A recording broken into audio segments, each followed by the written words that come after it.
Hello, everybody. Good evening, and welcome to our sixth session of a lovely Vampire the Masquerade V5 Chronicle, La Terreur et la Vertu. For the second installment of our lovely night at Elysium this night, in an ever revolutionizing society, shall we say. Before we get into it, let us introduce ourselves. I'm Beck, of course. I will be your storyteller. And let us introduce ourselves before we begin. Hi, I'm Adam. I will be playing Remy, your Sabat Malkavian.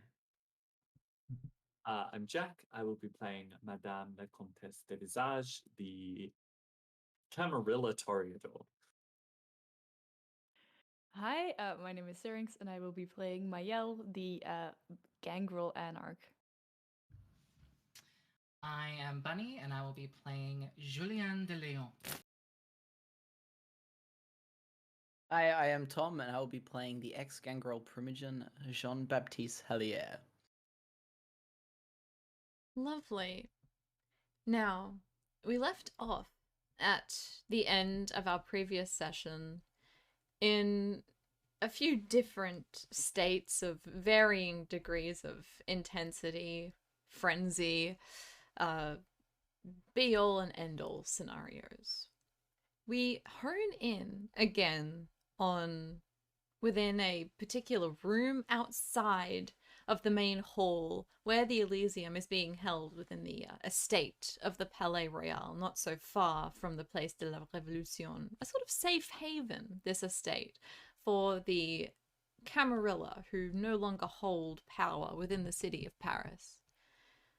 Regardless, in this small room, Jean-Baptiste Tellier has narrowly escaped the prospect of fury frenzying within the Elysium Hall. He has brought one of his, the people that he likes to spend time with him, into this room just outside of the main hall. But unbeknownst to him, there are a few extra people accompanying him as he makes this hasty exodus from the hall. One of whom is a nondescript, obfuscated Nosferatu, who Julien has right suavely brought in to spy on or report on whatever happens in this situation as Jean-Baptiste makes his exit. The other person is Maëlle, who is interested in pursuing perhaps a conversation with Jean-Baptiste, or at least seeing what it is that he is up to as he makes this quick escape. Now, Jean-Baptiste, as you enter into this room, you don't know these people are following you. You just think that you are alone with this person. What is it that you would like to do? You have a very momentary hold over your beast, but you can feel it slipping back into control, sort of rearing up inside of you, coming up through your throat, your mouth, threatening to roar out and be unleashed onto the world. Jean-Baptiste's intention currently is to direct his fury frenzy towards this person that he's brought in with him, so that he doesn't publicly attack Lucretia. Great. As tempting as it may be to do so. Yes. For the sake of dealing with this, do you deal with it in a purely physical sense? Or do you sort of let the beast come through and do it for you? Do you want to be in control as you do this, or do you want to let the beast go? Trying to stay in control, as if it gets messy, he doesn't want it to be visible when he returns. Okay, interesting. We'll say that the fury frenzy takes hold in this moment. I will get you to roll I'll get you to roll strength and brawl for yourself. Not a very good roll for you, but regardless. No. Just to see how this plays out. 0 successes. Great. I also got 0 successes. So we'll say in the case of a tie, in this case, yeah. No, stop it! I am your master. Mael, you Exactly. see this quite clearly. It's sort of like this light of frenzy, which I'm sure you saw in Jean-Baptiste's eyes as he made his exit from the hall, which made you follow him, sort of reignites in this moment, and he starts to sort of claw at this person who retaliates, kind of shocked, looking at him in horror. And in the case of a tie, it does technically go to you, Jean-Baptiste. So eventually, after like a long period of time, they sort of wear each other down, and this person lies on the ground in a state, probably passed out at this point. That is when, Jean-Baptiste, you are able to come back into yourself.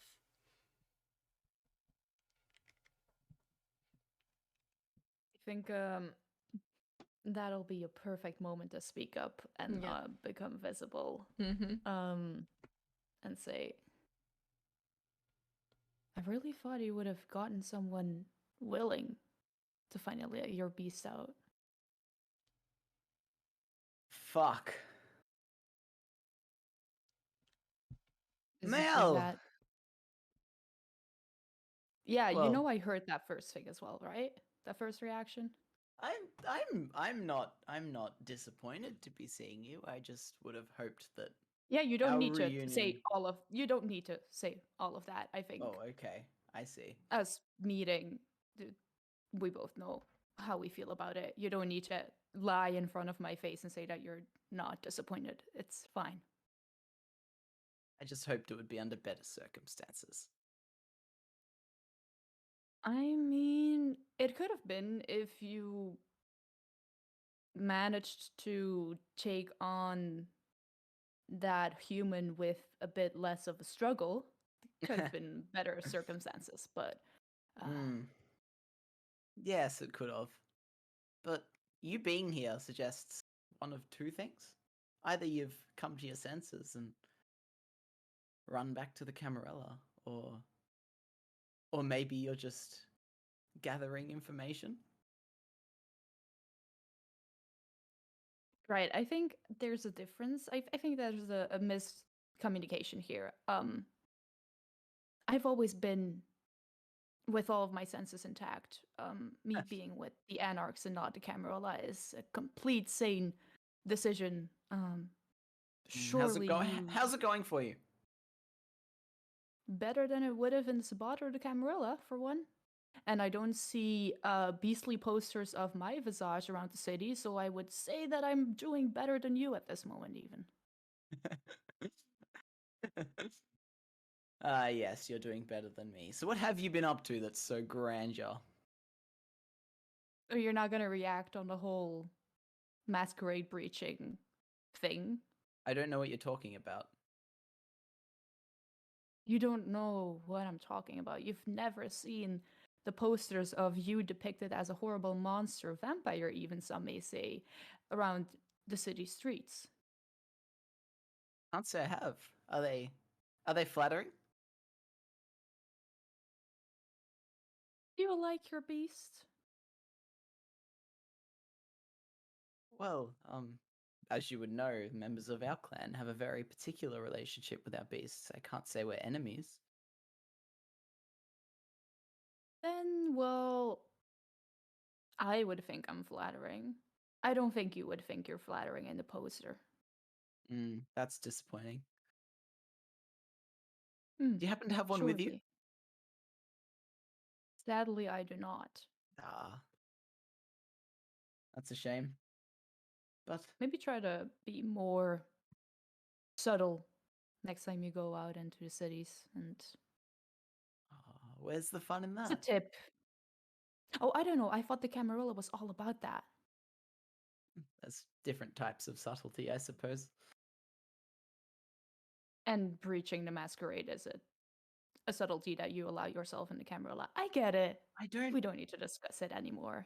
I don't see when and where I breached the Masquerade. This is a very interesting accusation you're making. Hey, Who am I to teach you on traditions, right? I am not the one in the Camarilla. That's So very let's true. keep it at that. Hmm?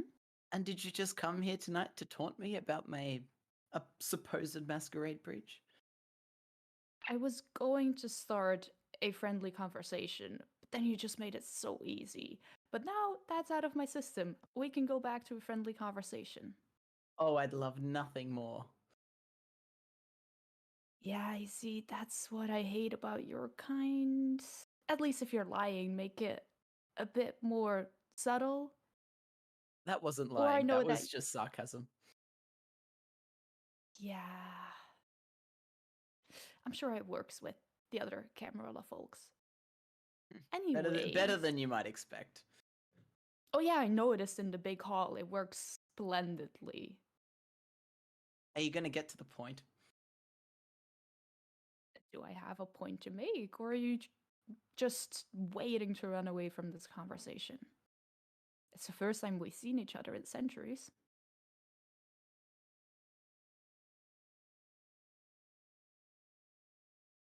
It is the first time I've seen you in a while.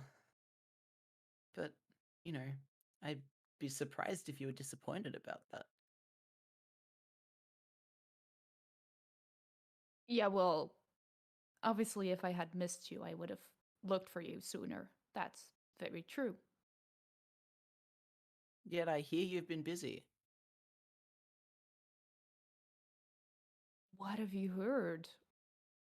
Oh, Not a whole mighty lot. Camarilla kindred. Not a whole lot. Just that you're up to something, and that I know that it might get you in a bit of trouble. Being here even gets me in trouble. I mean, you gotta be more specific if you're expecting me to give you the answers by saying I'm up to a thing. Well, I was hoping you would answer me. What are you up to?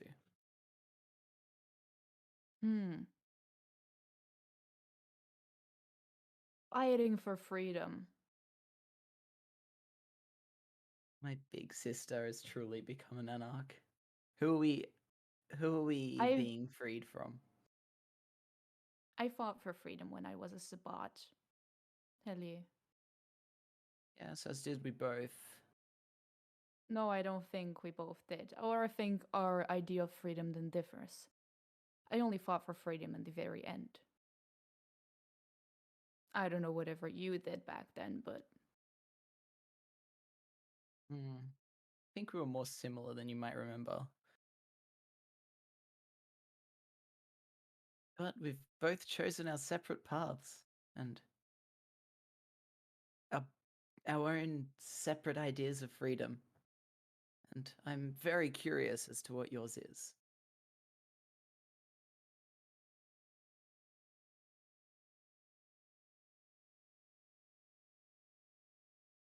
oh, all right.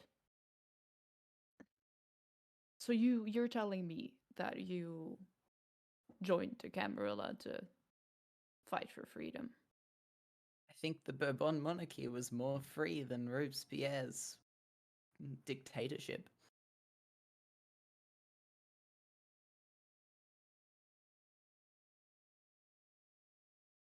That's the only reason you left. How did you? Do I want to know how you left?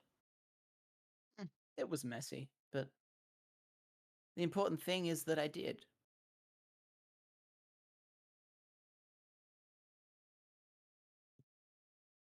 Right, I'll going- take your word on that. Great. Are you gonna? You impatient? You, Oh, the I person who just- loves to have long conversations, are impatient for answers? Oh, yeah, I just asked you a question before that you completely ignored, and I was wondering if you're going to answer it. I want to know what your idea of fighting for freedom Oh, yeah. is. Unlike your kind, we actually do give answers and don't just talk around the subject hoping that the other one ignores it or forgets about it. You're contradicting subtle yourself, difference. Mel. You're Who says talking I'm not gonna around. You're answer? talking around your answer currently. Oh no, I'm just trying to hit every weakness I see. That's a different thing. Oh, that's Anyway, cute. Yeah, you don't get to say that, and I think you know that. Maybe I do. Maybe? Maybe. I think if you want to keep this a polite conversation, you want to change that maybe to a definitely. I'm being awfully polite. So am I. Don't you Clearly. think? As an anarch? Well, based on what I know about your kind, yes, you are being awfully polite. There we go. So maybe change that maybe to a definitely, and then I can give you an answer. How about that? Little brother. Oh. Maybe. Well, I guess then you leave me to no other choice. Yeah, I came here in this room for a purpose. I didn't just come for small talk. Good. Answer me a single question. Yes? Do you feel like you're shackled down? That you're not fully in control? Well, obviously. I'm sure you're aware of the state of the Camarilla at the moment. I'm talking about you as an individual. I don't care about sects.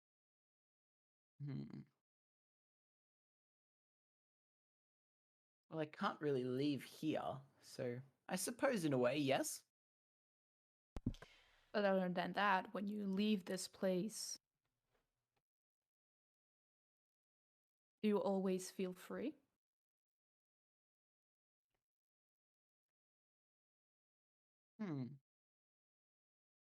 Jean-Baptiste, make an intelligence insight roll for me. Okay. Does my motive specialty attribute to this? No, not in this case.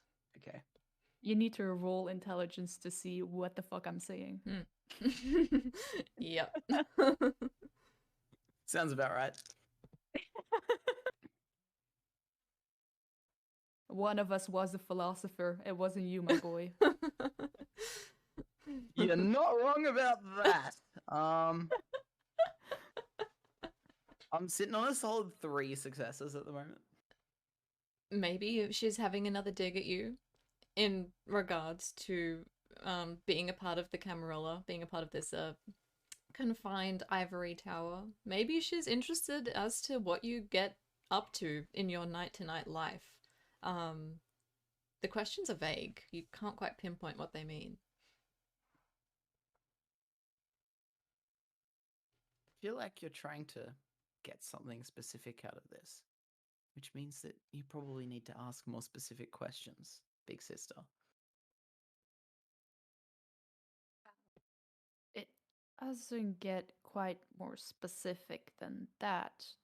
I asked if you, as an individual, feel free all the time or feel shackled or something keeps you from doing other things. There's something holding you back. Doesn't get more specific than that, I'm afraid. Yes, well, if it's not about sect, it's very hard because based on my current alliances that I am not able to move around the city as freely as I would otherwise like to, but I don't see that being a long-term issue. Right. You not recognizing the feeling is answer enough that you don't feel it. All right. Less satisfactory answer than I imagined. Although it's not on you, this one. But I hate to disappoint. sure you do. Sure I do. Will you answer my question now that you've been continually dancing around? Sure. What was the question again? Of freedom? Your idea of freedom. think my question that I asked you aids in my answer that I think my idea of freedom is being able to move around without being restrained, without having the feeling like you need to do something for someone else, without having the feeling that you need to hold back for some reason unknown to you. Freedom is being able to fight for what you believe in fully without a second thought. Freedom is being able to go whichever path you want and fully believe in it without any doubts. Follow whatever path you want and do what you believe in without doubt. And what do you believe in, Male? I haven't spoken to you in a long time. It might have changed. I believe in finding freedom, not just for myself, but for others. If I were to read between the lines, it suggests that, well, I suppose this is obvious based on your sect, but it would sound to me like you're actively fighting against the Committee of Public Safety and their terror.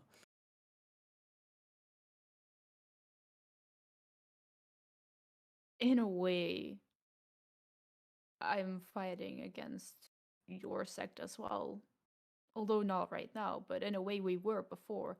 And I don't hide the fact that I dislike whatever cult has been raised right now.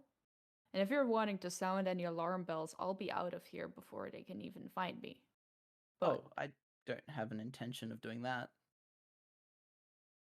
right. Then yes, I despise whoever is calling all of us great beings. Hmm. And I despise everyone who is brainwashed into thinking that this is the right way and this is the right belief to have.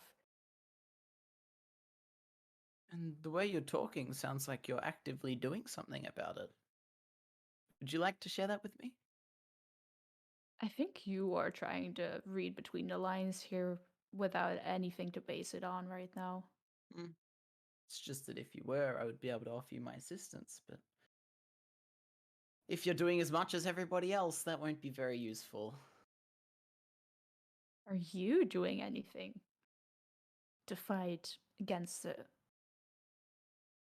Because it sounds like you do, or it sounds like you want to.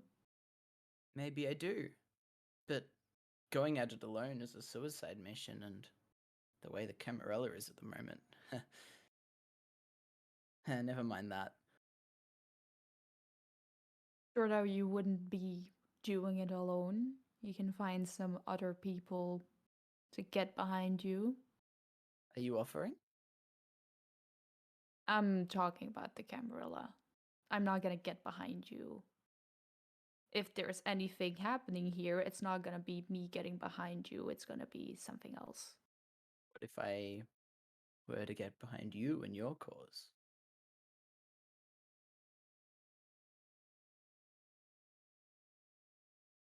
Because despite you denying it, it seems like you're more involved with this than you're willing to admit.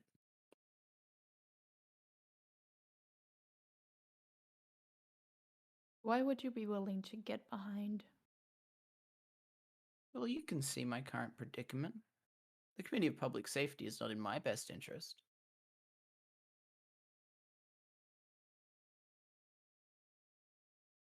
I'm not talking.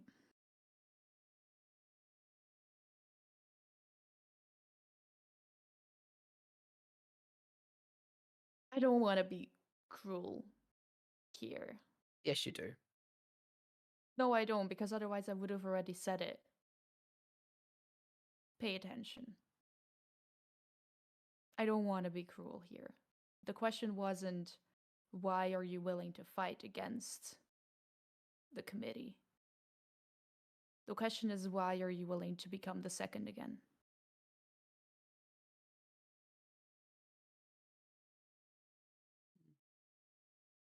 Is it because it's your only option at the moment? Perhaps. Maybe I just want them gone that badly.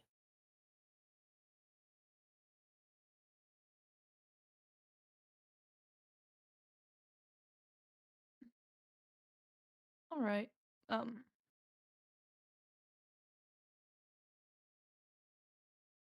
right.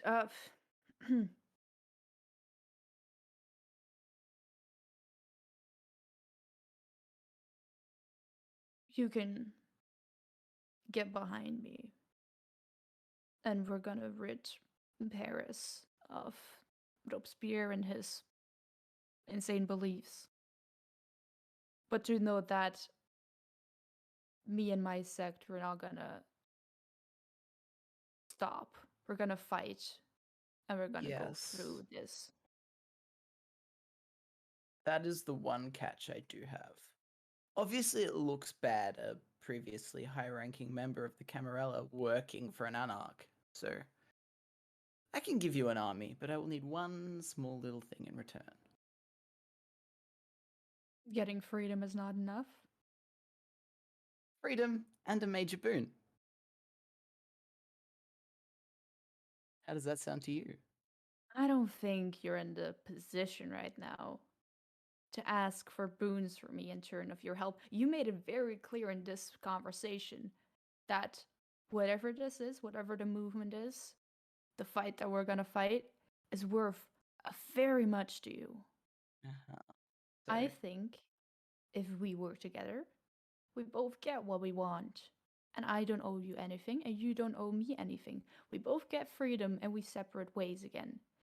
You've Ha- made a mistake in the conversation, Ilya. have I? You made it very clear of how much import this is to you.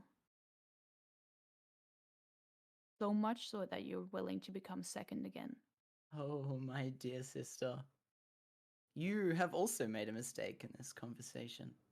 Because Enlighten me. a minute ago you were denying your efforts with this so-called revolution, or counter-revolution technically, but that impassioned monologue you just gave me would suggest otherwise. So, based on the sounds of that, I think that Storyteller, you I would need- like to activate. I think it is feral weapons. Yeah, certainly. That's just a rouse check. I'm not gonna attack. I'm just gonna activate it. Yeah. So rouse check for that. Mm-hmm. Absolutely. Success. Great. Huzzah. Mm-hmm. You don't get hungrier. Feel in No. control of this situation. At least for Yeah. now. So as you start saying all of that, claws will pop out of Miles' hands. If you're suggesting that you can walk away from this room and go and inform Robespierre to go behind my back, I think you're mistaken there. If that is what you were going to suggest. Of course, I don't want to presume. Okay, first thing I'm going to do is quell the beast. Okay. I'll get a rouse check from you too. I'm not beastly right now. I'm just in control, man. I failed my rouse check. Unsurprising. True. I will get charisma plus animalism from you, Jean-Baptiste, and from Mayel, I will get a stamina and resolve check. Yes.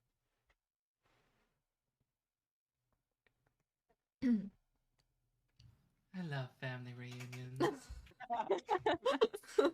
so nice. I don't know about you, but these look like disciplines. In Elysium? My goodness. Nosferatu taking notes. Yeah, The obfuscated Nosferatu. Yeah, literally. They're like, oh my god, Cheyenne's gonna love this. I'm XOXO. spending willpower. Yes, certainly. You're spending willpower, huh, buddy? Wow, I cannot roll at all. It's on brand This for is you, so Tom. unfortunate. 5 potential bestial. Mm-hmm. Potential bestial. How many? I'm gonna have to disappoint you because I have 6. Yeah, right. Sick. Hello. Mm-hmm. Hello. Reverse. Jean-Baptiste, a dominance compulsion for the rest of the scene. Without the use of disciplines, you will suffer a 2 dice penalty to any action not taken towards having Mael obey one of your commands directly. A difficult task. Miles' favorite thing But to maybe do the is scene will end before that. Maybe it will. I think it probably will. But yes. Mm-hmm. You were trying to suggest that I would work with Robespierre.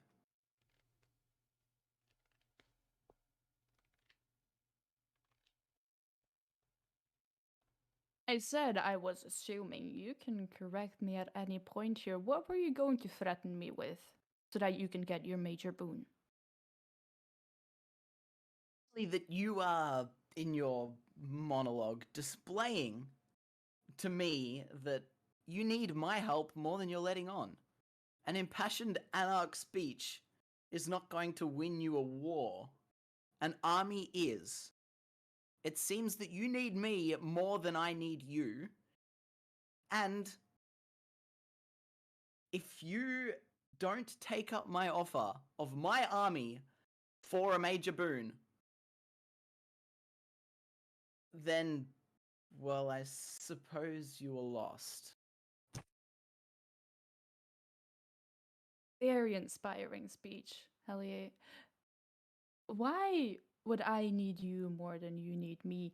If you didn't need me at all, then why didn't you already gather the people behind you and already do something about it? I think, for once, we are in equal positions here. And I know it's shocking that it's coming from my mouth, but for once, we are in equal positions here. If you are actively doing something about it, then your head is already halfway under the guillotine, my dear sister. My head's already been halfway on the guillotine, hell yeah. And mine is not. That is why you need me more than I need So that you. is why. So that is where your fight for freedom, your lust for that stops. That is the point where it stops and it's not worth it to you anymore. I didn't say that. I just said that your situation is more dire than mine. And therefore you should take my offer. No. You see, I have faced the fear that is sitting there and waiting for your head to be chopped off. I think my situation is not more dire because I have faced it before. And I'm willing to face it again if it means that I can fight this fight. I don't think my situation is more dire than yours here. I think our passion and our willingness to fight seems to be different here. Our willingness to give it our all to actually get that freedom that we both fought for and we both left the Sabbat for. And you suggesting that you are not in an equal position here, that you are somehow again more powerful. Well, I am. We can actually help each other here in equal terms. And we will. And I'd that say way, the we will terms are get equal. freedom. I'd say the terms are equal. I leave you to be the head of the family. And you repay me for it. Whatever family you think it is, I'm not the head of it. I never will be. And I don't want to be the head of whatever this family is. Then why do you gloat when I say I'll be number 2?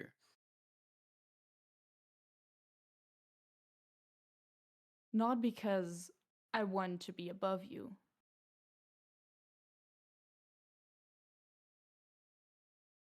We fight on equal terms. We got our freedom. And as far as I'm concerned, we never need to talk again. But if we do this, then we have Paris again. And we don't need to live hidden like this, hoping no one's going to go and report back on our actions.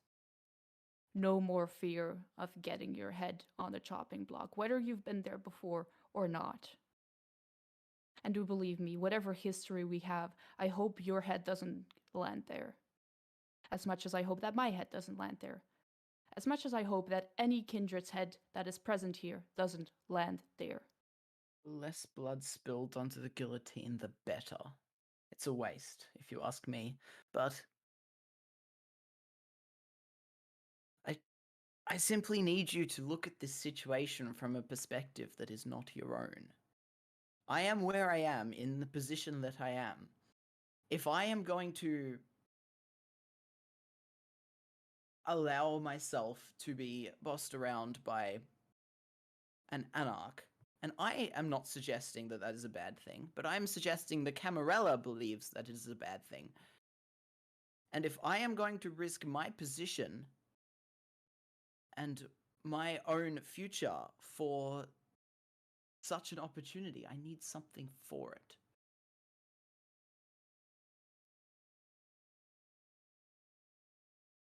First of all, in the eyes of everyone else, you're not gonna be bossed around by an anarch. You're gonna be bossed around by Camarilla. And you're gonna be as one front. So whatever image you want to uphold to the other Camarilla, I'm not gonna be bossing around in public. Trust me, I wouldn't want to spoil your image like that. And second of all, you tell me that you want the whole fight to be worth it for you. And from everything else you've already said in this conversation, the freedom that you're gonna get and everything that's gonna come after this fight is gonna be what makes it worth it. A major boon for me is not gonna be that. Freedom, your sect as one once more, no more blood on the guillotine. That is what's gonna make it worth it. Well,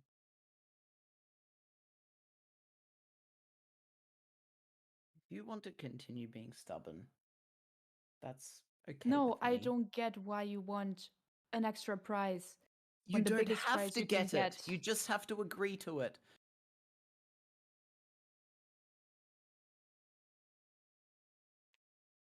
Good luck finding a better And in the deal from whole- anyone else in this place, and then I'm going to try and leave the room if she lets me do it. Mhm. Nah, I don't let you do it. You want to try and physically stop him from leaving? I'll politely reach out in the arm. Mm-hmm. No, so like the arm that you do when someone wants to go by you, Yeah. and you put it like that. I don't want to grapple him or anything. Mm-hmm. But I'm gonna put the arm there. Okay. I'll stop, look her in the eyes, Big ass claws too. and say nothing. Yeah, the claws are so loud. They Jack, are. thank you.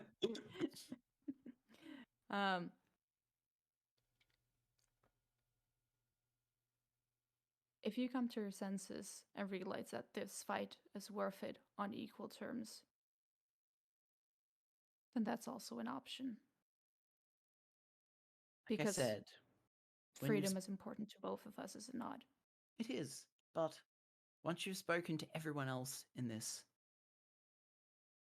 place and realized that my offer is the best one, feel free to come back and accept it. And I'm going to continue to leave. Do you let him? I'll let him. Mm. As the two of you part ways after a family reunion that probably went as well as you would expect, we shift over to Julien momentarily. You have noticed that Dorian Everest has gone missing from the party for quite some time now. And for sake of time, we'll say that you find yourself wandering about, looking for him after some time. You're probably starting to get a little bit worried. He's usually very staunch, very present, and sort of looming in the corner of the room, overseeing everything. And he's not tonight. After some wandering, a little bit away from the main hall, you find his wig, his jacket that is probably 30 or 40 years dated, perhaps, very reminiscent of noble garb. He's been shifting uncomfortably in it all night. Discarded on a bench close by to the outside courtyard, just in a corridor, outside a door to one of the very many rooms in this estate. You come across this.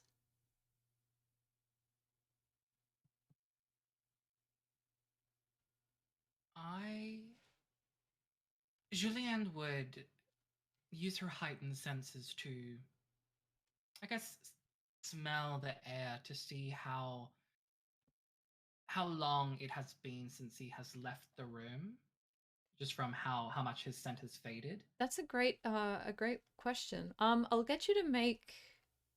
Do you have any dots in survival, Julian? Let me just double check. I do not. Okay, cool. I do in awareness. Yeah, I'll get you to roll an intelligence awareness roll for me instead, and add your auspex because of heightened senses. Okay.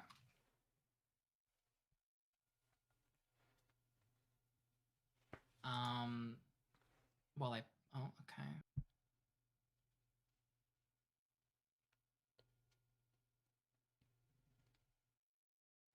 4.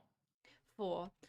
With 4 successes, he's probably been gone not that long. I would say probably 15 minutes at the most, but you know, with his speed, his prowess in the discipline of celerity, he could potentially be halfway across the city by now, depending on how greatly he wanted to leave. And with my expertise in beauty and fashion, does it look like this wig and the clothing was ripped off of him, or does it look like it has just been carefully removed or just taken off in a rage? Especially with heightened senses, like looking down to the threads. I'll get an intelligence craft roll from you. Does textiles help in this situation? It does indeed. Just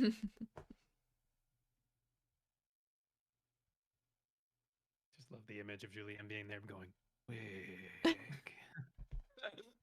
Ooh, 6 successes. Wig. Clothing. Ripped off direly.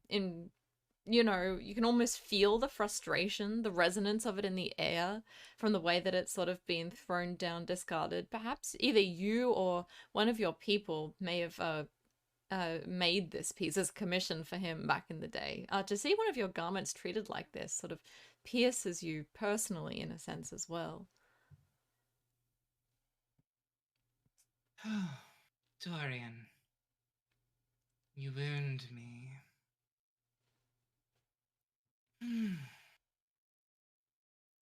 If that's how you want to play it, so be it. Julianne will leave the room. Her demeanor, she walks the same.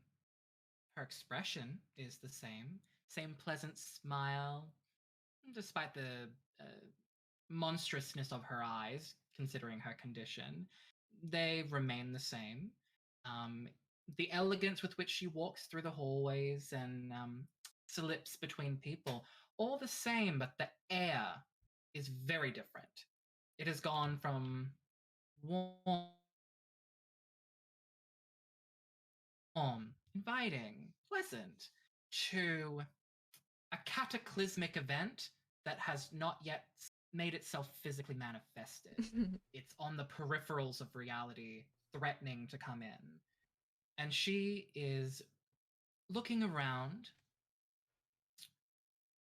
She's wanting to find the one that remains.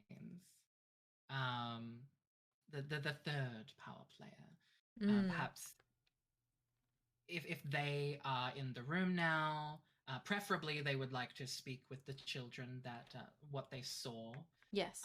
But if they don't see them, then they are going to be a little bit more blunt. Great. I will say that you probably catch up with Monsieur Elier as he comes out of the room with Maël and eventually makes his way back into the fold, followed most dutifully by the one that you sent after him when he left as well. Before we get into that conversation, we'll shift to Remy. Now, Remy, you've just parted ways with Dorian after a lengthy discussion about the terms of his own sort of help in your plight battle against Maximilien Robespierre. What is it that you would like to do? Where do you go now? What are your actions? Remy is hungry. He's at 3 hunger at the moment and would like to change that if at all possible. Yeah. So having a mutual understanding of each other's tastes, I think Remy would go to wherever refreshments are provided and seek someone who's under the influence, who's maybe just lounging around, lazy, kind of heavy-lidded, looking up at the ceiling kind of vibes. Right.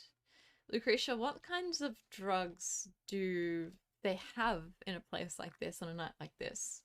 It's definitely almost a dichotomy to the usual, like, downer kind of drugs that Remy goes for. It's a lot of more uppers.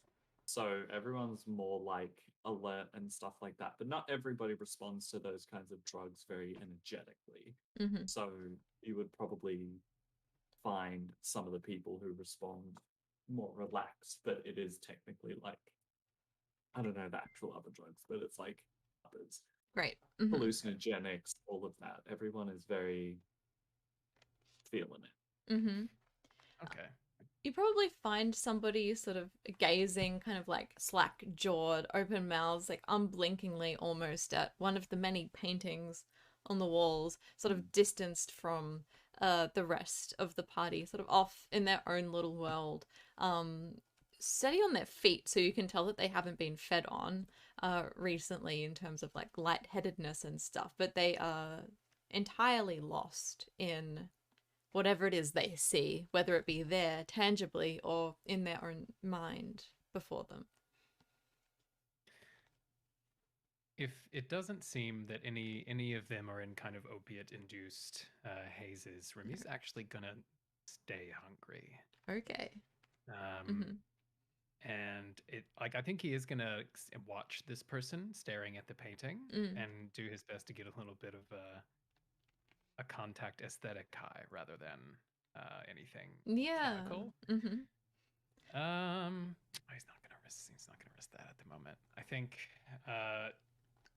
he's gonna like K-Knights don't do breathing exercises, obviously, but he's gonna more or less like stand in that room and sort of look over the shoulder of this person at the painting and kind of just do his best to quiet his beast internally somewhat, to just tune everything out. Just live with this. He's obviously not changing anything about it, but no, he's used to being always a little bit hungry, and now he's just having to deal with the fact that he can't do anything about it. Okay, I'm gonna make something up here. Okay.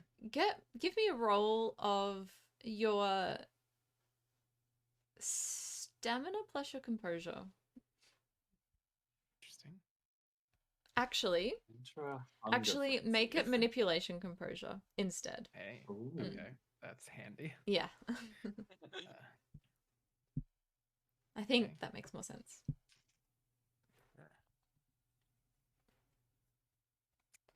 That is 1 success.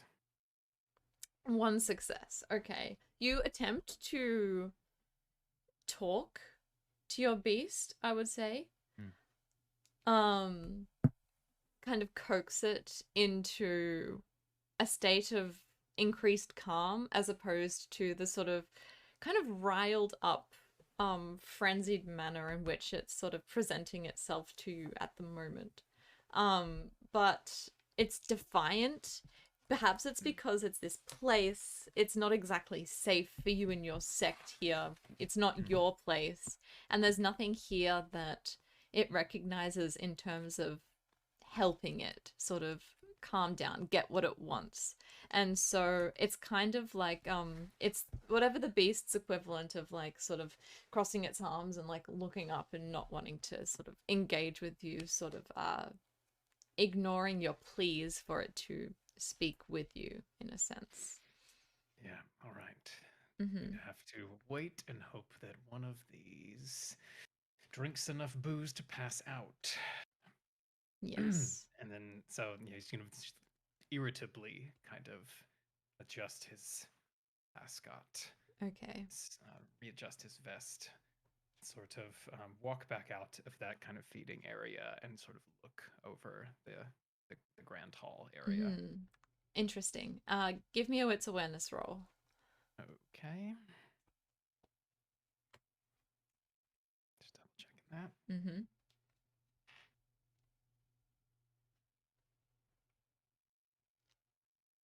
0 successes. Very distracted.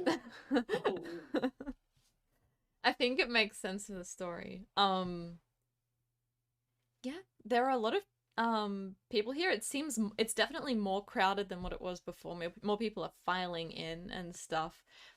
You sort of see everybody going around. There's lots of bubbles of conversation. Very enthusiastic chatter from everybody is the extent to which you kind of see. But your beast's inability to cooperate, its attitude towards you essentially has captured your spirit in this moment, and it's difficult to... I'm not used to not having a captive supply. Yeah. Mm-hmm. That is irksome. Yeah, life is hard for those who don't have a herd. And now we will shift to Lucretia. You are sort of mingling around in the hall. I'll get you, before you do anything, to make a wits politics roll for me. Just as you stand amongst this Elysium, which you and Dominique have orchestrated and sort of understand what's going on here on a more intrinsic level. Probably immediately catch the shift in mood if Julianne comes back. Oh yeah, you'll probably see her come back in at some point. Yeah, it's one of those like see her, understand, and go, oh, I need to deal with that. Mm-hmm. That's 3 successes. 3 successes. Great. You capture glimpses of conversation. It's not like people are trying to hide it. And perhaps it started off as a few people in the room who are dressed very nicely, like aristocrats or nobles do. But the political mood of the room is starting to noticeably shift. People are talking about Robespierre a lot, whereas at the beginning of this Elysium, his name was sort of a blacklisted term, a taboo thing. But when you hear it, and when you notice the context in which it is being used, you notice that people are starting to get a little riled up about him, like down with him. We need to get rid of him, just like we got rid of the king. He was the one that said that we can't try kings like normal men, and he is by all means the Caesar of this revolutionary, society that we live in. Things like this. And these comments, these sensations reverberate throughout the entire hall as you make your way around. Everybody is getting almost very worked up about this. Yeah. I think she realizes that she's like, this is good, but it has to be quelled and controlled. The tide of this needs to be shaped. It cannot simply be a wave. I'm keeping an eye out for the Sabat pack. If they're around. They are. You see them moving through these throngs of people very quickly, talking to all of them and then moving on to a new group, talking to them, moving on, doing this quite gracefully as sort of a collective. Yeah. A quick look out for Dominique to make sure that he's continuing his little escapade. Absolutely. In a similar way to the Sabat, actually. I'm gonna intercept the Sabat because if anyone is quietly moving from crowd to crowd, affecting people, it will be me. It will not be them. So I am going to try and as subtly as possible, as they're in between crowds, kind of get them into a new bubble. Okay. Easy enough to do for you. They sort of move with you. Actually, I'll get Yes. I'll get a dexterity etiquette roll from you. Lovely. Mm-hmm.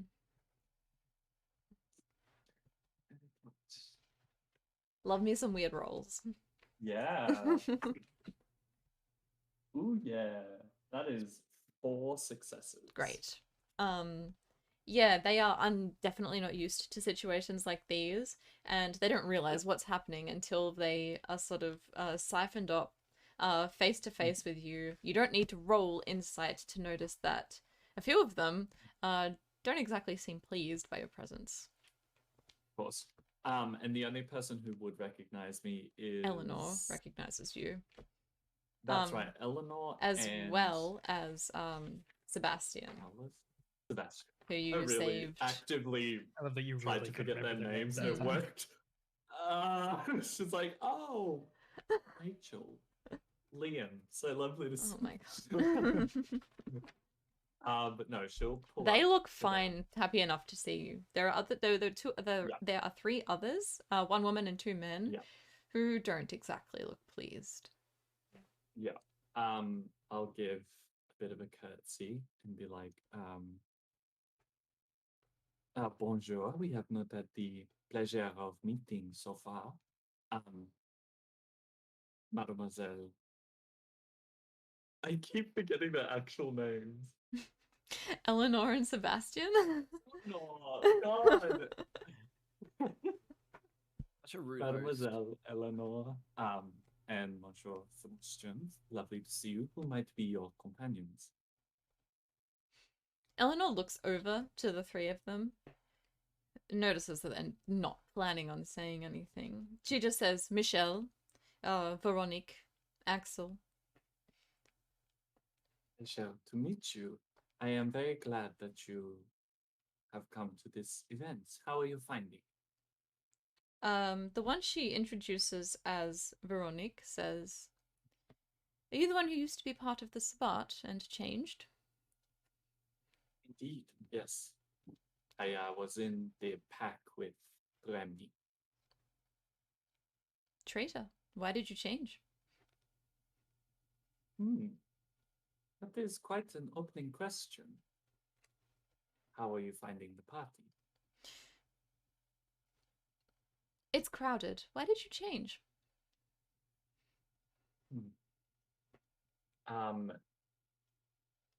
I think she's going to, continue to just, I think, play coy as much as possible. I hope you had found Remy, who I believe is also here. Seems that we still have ties. Indeed. Word on the street is that Monsieur Saint-Just wants you dead. Ah, yes. I'm rather scared to be having a nice break the wind conversation with you right now, to be honest. I am sure there have been many conversations with many who are not alive in the last few years. What is it that you want? I would merely like a conversation. Has Remy broached the topic with you of why you might be here? Yes, we wouldn't be here if it were not for him telling us why and how we may be of service to him. Yes. We are all working together here. I was able to organize this. There are many things that I could organize if it would secure support. A party? On the surface, perhaps. Can you hear the crowds? You know what they speak of. You have been working through the crowd yourself. You're welcome. What have you been hearing? Only words that we've said to them. Such as? Such as that We are here to orchestrate the defeat of the tyrant, the one who worships humanity more so than our own kind. The kind of whom you find it quite apt to masquerade as night by night, may I say. It is quite interesting to put on a mask and become what is needed, don't you think? Perhaps I can find a new mask that would serve to get us all what we want. I have no need of masks, nor do any of us. We know who we are. We're not limited by perceptions of who we once were, who everybody wants us to be. It's of no use to us. The perception will change when you stand against Robespierre, though, no? Perceptions don't matter. What matters is what we do. Yes, and what will that be? What will the Sabbat be doing? What needs to be done? At the right time? With enough people? She looks around. Yeah. The tyrant will find that there are a lot less on his side than there once were. And we hope to encourage that revelation on his part. Yes, that is part of the reason I would like to talk. This collection we have here is a good start. Do you think that there are more inside your sect who would be willing to help? With a few careful conversations, perhaps. And some kind of safety, perhaps? Somewhere that they can go without ending up in prison. And she looks pointedly at Sebastian. Indeed. Since we have I got our you place. out once, Sebastian. I should likely be able to get more of you out if you go to prison. But if I know that you will assist, I will gladly do so. That's why we're here. We have been and we will continue to do so. I don't see why we need to waste time with idleness and, as you say, perception when there is things to do. Yes. So who else will be in your forces then? Thus far, it will be us, 6, you, I imagine. Oh, you have secured me. You are the one coming to us with this. I had merely wanted to see what this Sabbat needed of us, because you are the ones holding power. It is part of your sect, and you have had to come to us instead of handling it yourself. If not have to, we were merely invited here. No, not you exactly. Your sect cannot handle its own. Is that the perception? There is no perception of anything like that. I believe in More one than- thing, we believe in one thing, Monsieur Robespierre believes in another, and quite frankly, we wish to see that belief quelled beneath our own. She's going to lean forward and be like, should your Archbishop be doing that?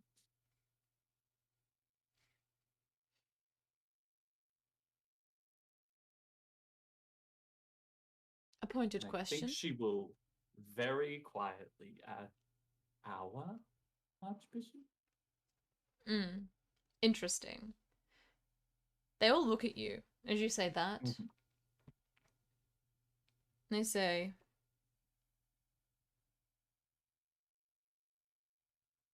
we have reason to believe that he is.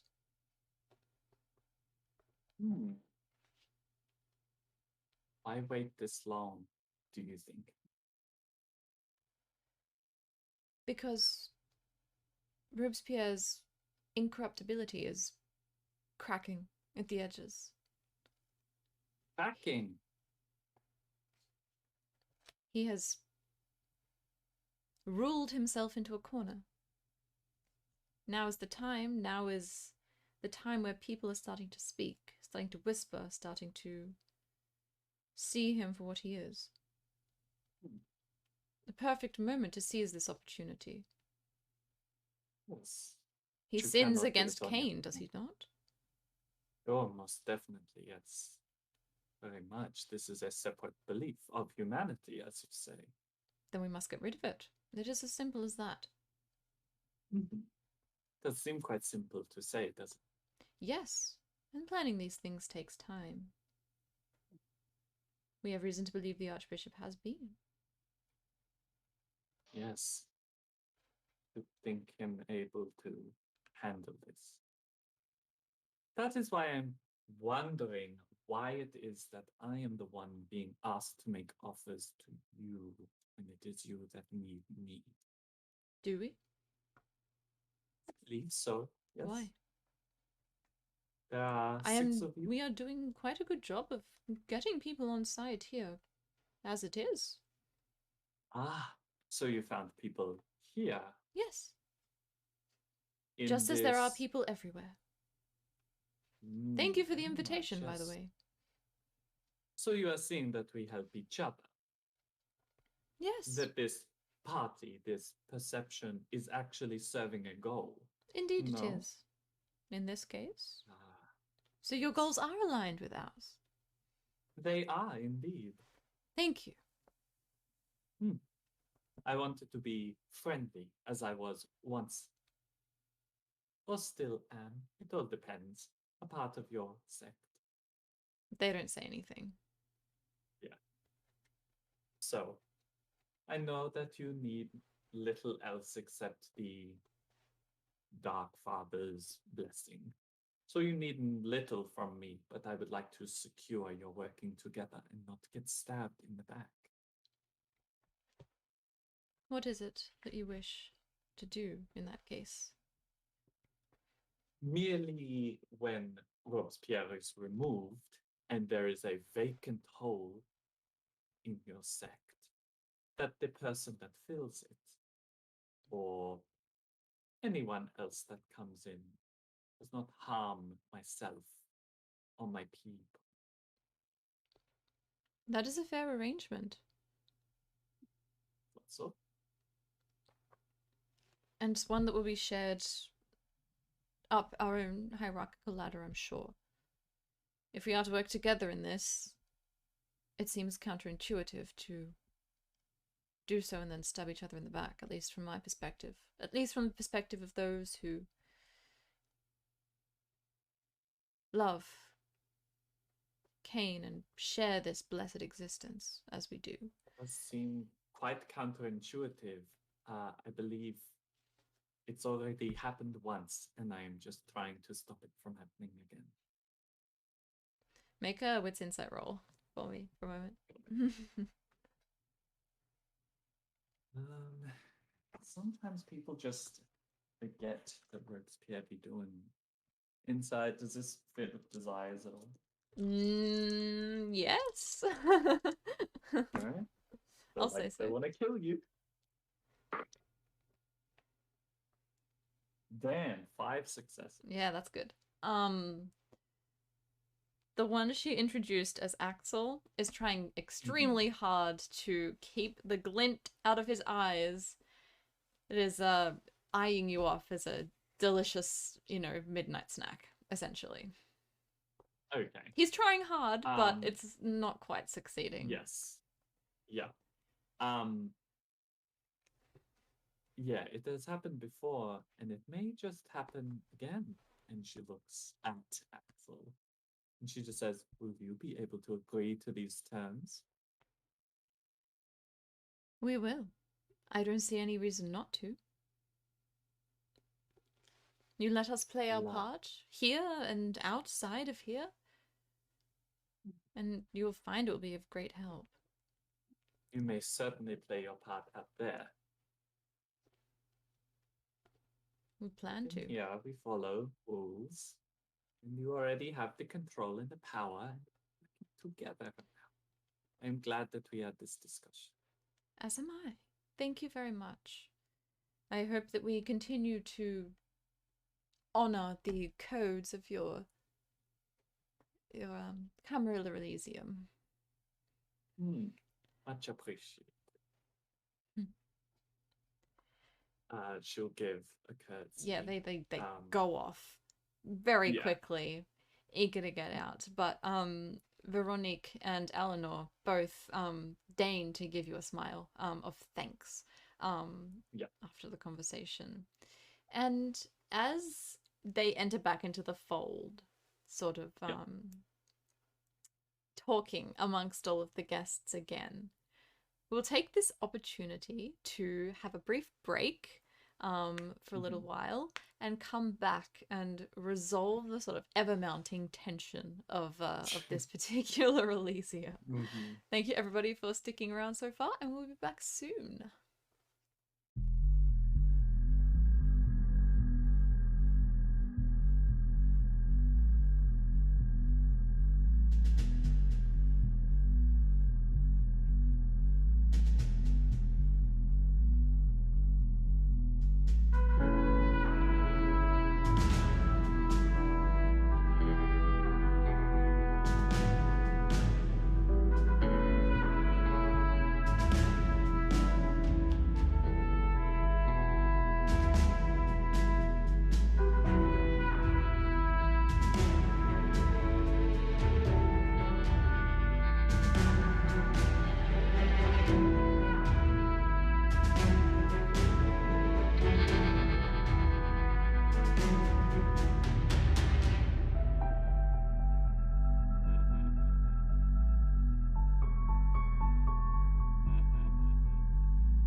evening, everybody. Thank you so much for sticking by us through the break. Welcome back, and we will just hop right back into the action.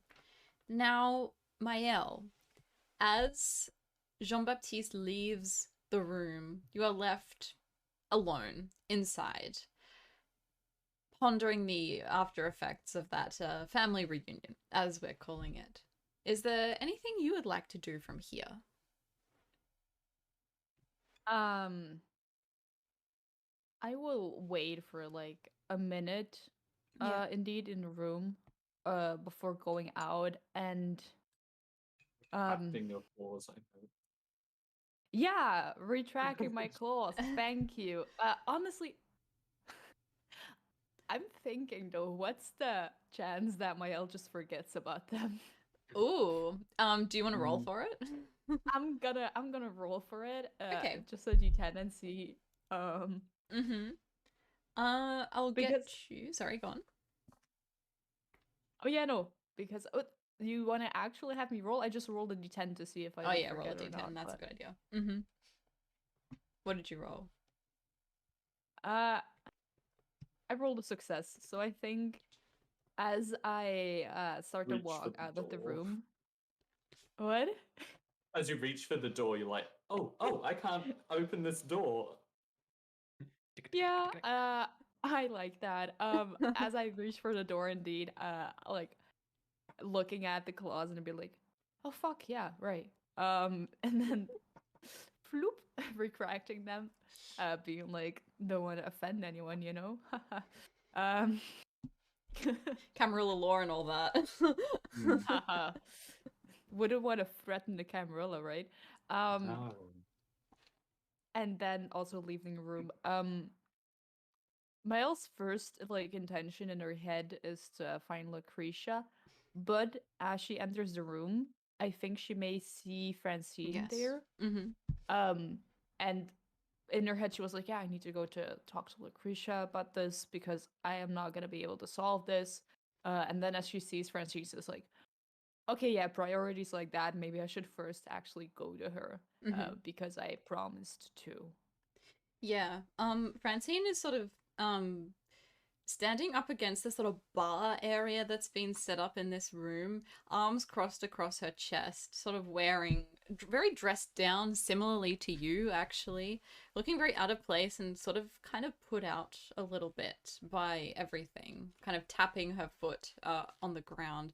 When she sees you approach, she visibly brightens up and smiles even and says, "Oh, Mael, it's so good to see you. I feel like a fish out of water in a place like this."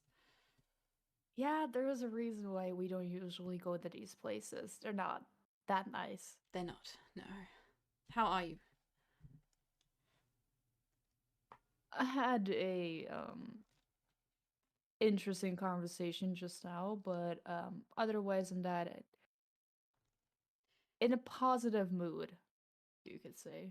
That's good. I also just had a very interesting conversation with a couple of the folks here. They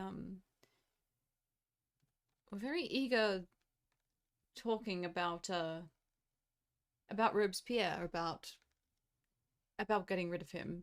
Very enthusiastic indeed. Which folks did you talk to? A Nosferatu introduced herself as Julienne something or other, and Madame Lucretia de Visage. Everybody knows her. And the conversation was interesting. Was it good, bad? It was forceful and overly enthusiastic on their part. They even offered me a place to stay here, which is ludicrous. I won't. A place like this, can you imagine? They said that they're looking to combine forces, Anarchs, Camarilla. I believe they even mentioned the Sabbat, which is odd to me. Ludicrous. Do you know anything about this? At that point, I will kind of lean back against the bar, kind of like, yeah. I mentioned that the night was gonna be interesting, possibly prosperous. I think we are finally gonna be able to fight. You think? Not just us, but the Camarilla, Sabad. I think the way things are going tonight, and I'll kind of look around and also like notice that the people are talking about those kinds of things. We're gonna have an opportunity to get our city back.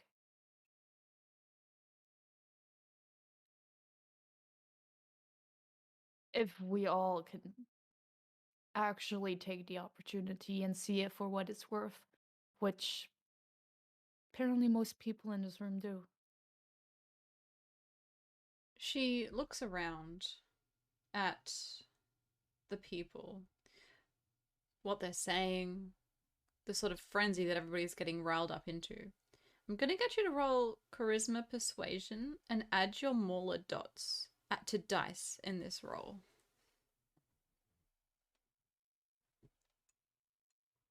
I have some thoughts in Hmm. that. Yeah, you're pretty good at That's persuasion. all right. Yeah, that's 7 dice, Yep. even. Wow.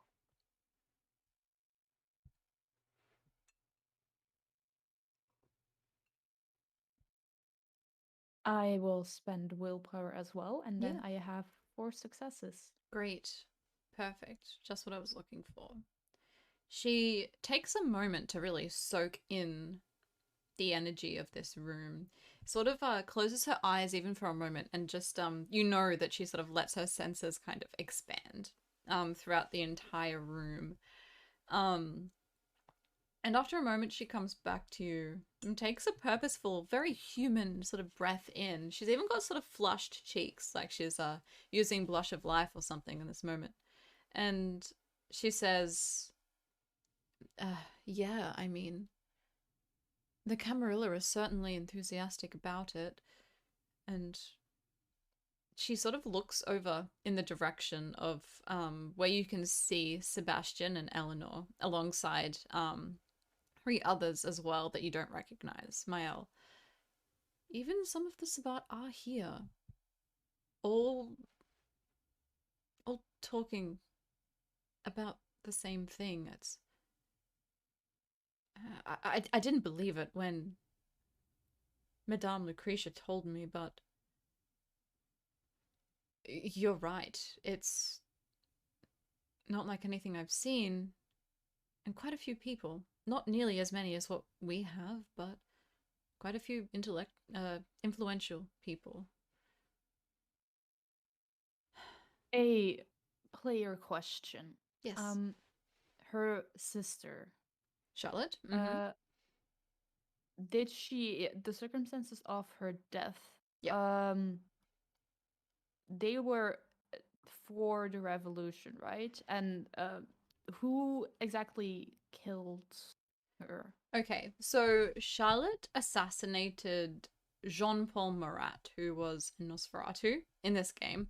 A Nosferatu Sabbat radical, kept pushing out all of these articles that were pushing for people to just go out into the streets and murder counter-revolutionaries and stuff like that. He was a crazy man. And Charlotte assassinated him, going to his house and killing him, in hope that it would stop the revolution from getting all out of hand and violent. But the Sabbat sees that opportunity to sort of herald Marat as like this kind of martyr of the revolution, blame the anarchs for counter-revolutionary behavior and persecute them. So Charlotte was eventually found and guillotined because of what she did. All right, gotcha. Yeah.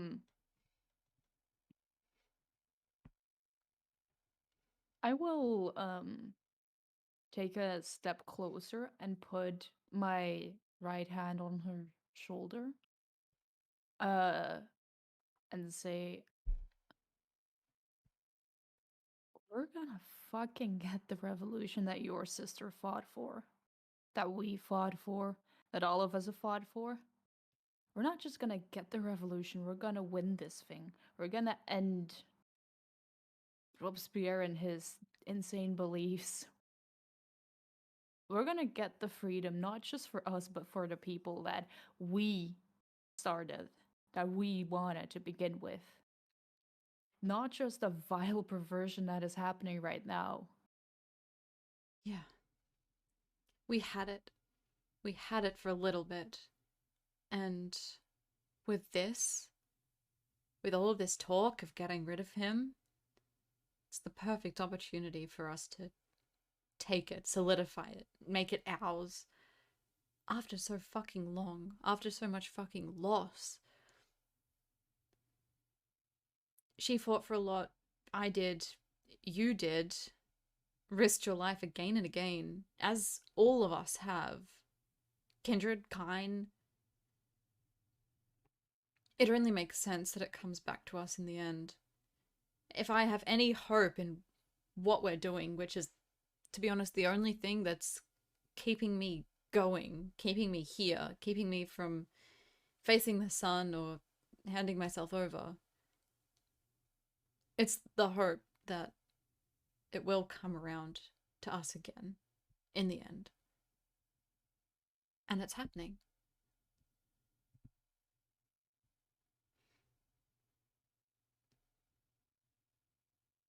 And once we win, because we will win, that is.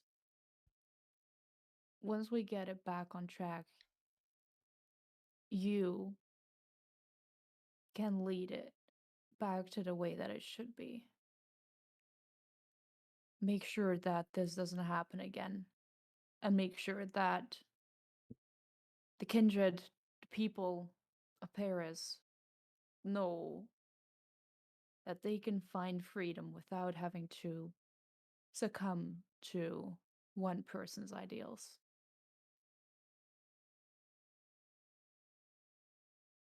I will happily lead us to victory, but once we obtain it, we will lead in victory together. I wish not to see another one person, man or woman, kindred or kind, rise to the tyranny that we've seen again and again in this city, in this country. We'll change it for the better. Make sure it never happens again. By doing it together. That's why I started doing this. Why we started doing this. That's what I hold myself to, what I hold us to. That's what brings us together. And that's what makes us different from all of these other power-hungry individuals who have not a care in the world for anyone but themselves.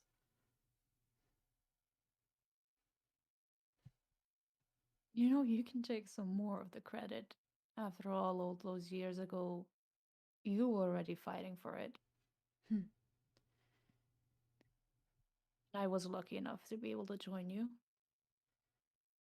It's one of those things. It happens. And everything, hopefully, turns out right. In the end.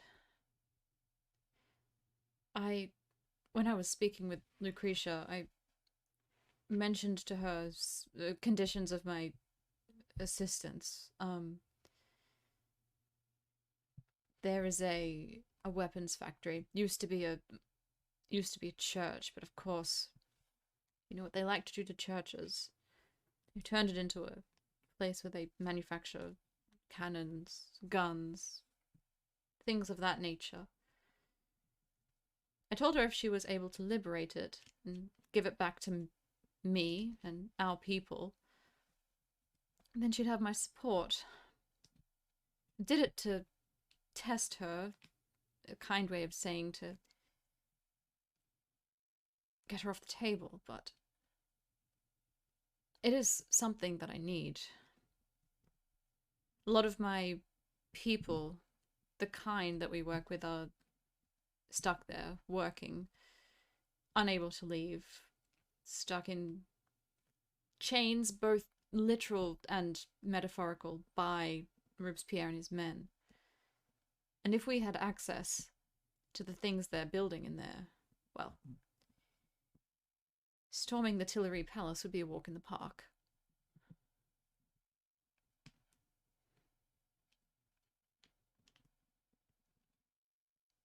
Then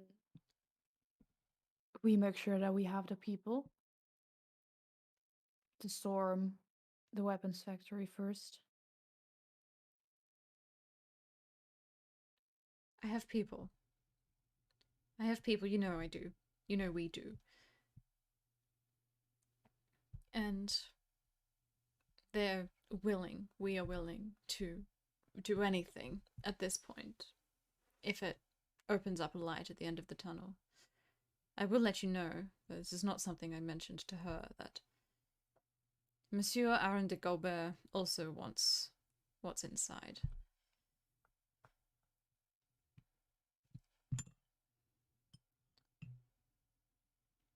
Annoyingly. We've been fighting for it for many years, ever since it was changed over. Helping would not be possible. Would be possible, sorry. It would be possible, but it would be a lot more difficult. Our success would not be quite as assured.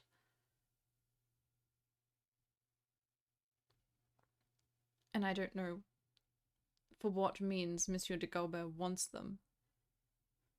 But based on the fact that he has repeatedly tried to thwart our efforts, our good efforts for the good of the people for so long, I worry, is all. If we are to take this back, I just think it's better that you're aware. I'm not trying to test you like I was Lucretia. I wouldn't do that. I trust you. And I know how much you want this. As much as I do.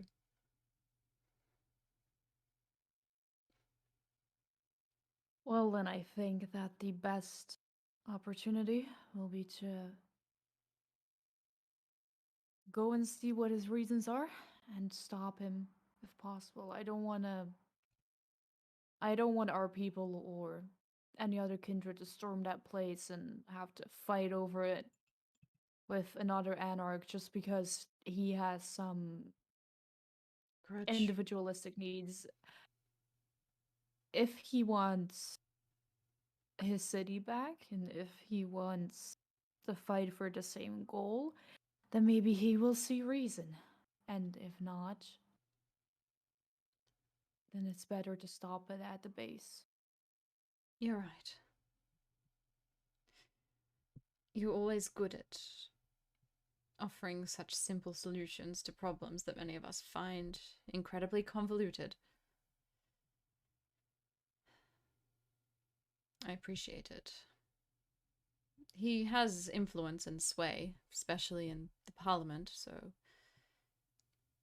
he's no walk in the park, but for you, anything's possible, I suppose. He's an anarch, isn't he, Francine? Even though his ideals and his personal opinions differ, he is an anarch. He is. That means if he still values that title and our sect as he probably once did, then there may be a chance that he wants the same freedom that we do. I pray that you're right. And if I'm not right, then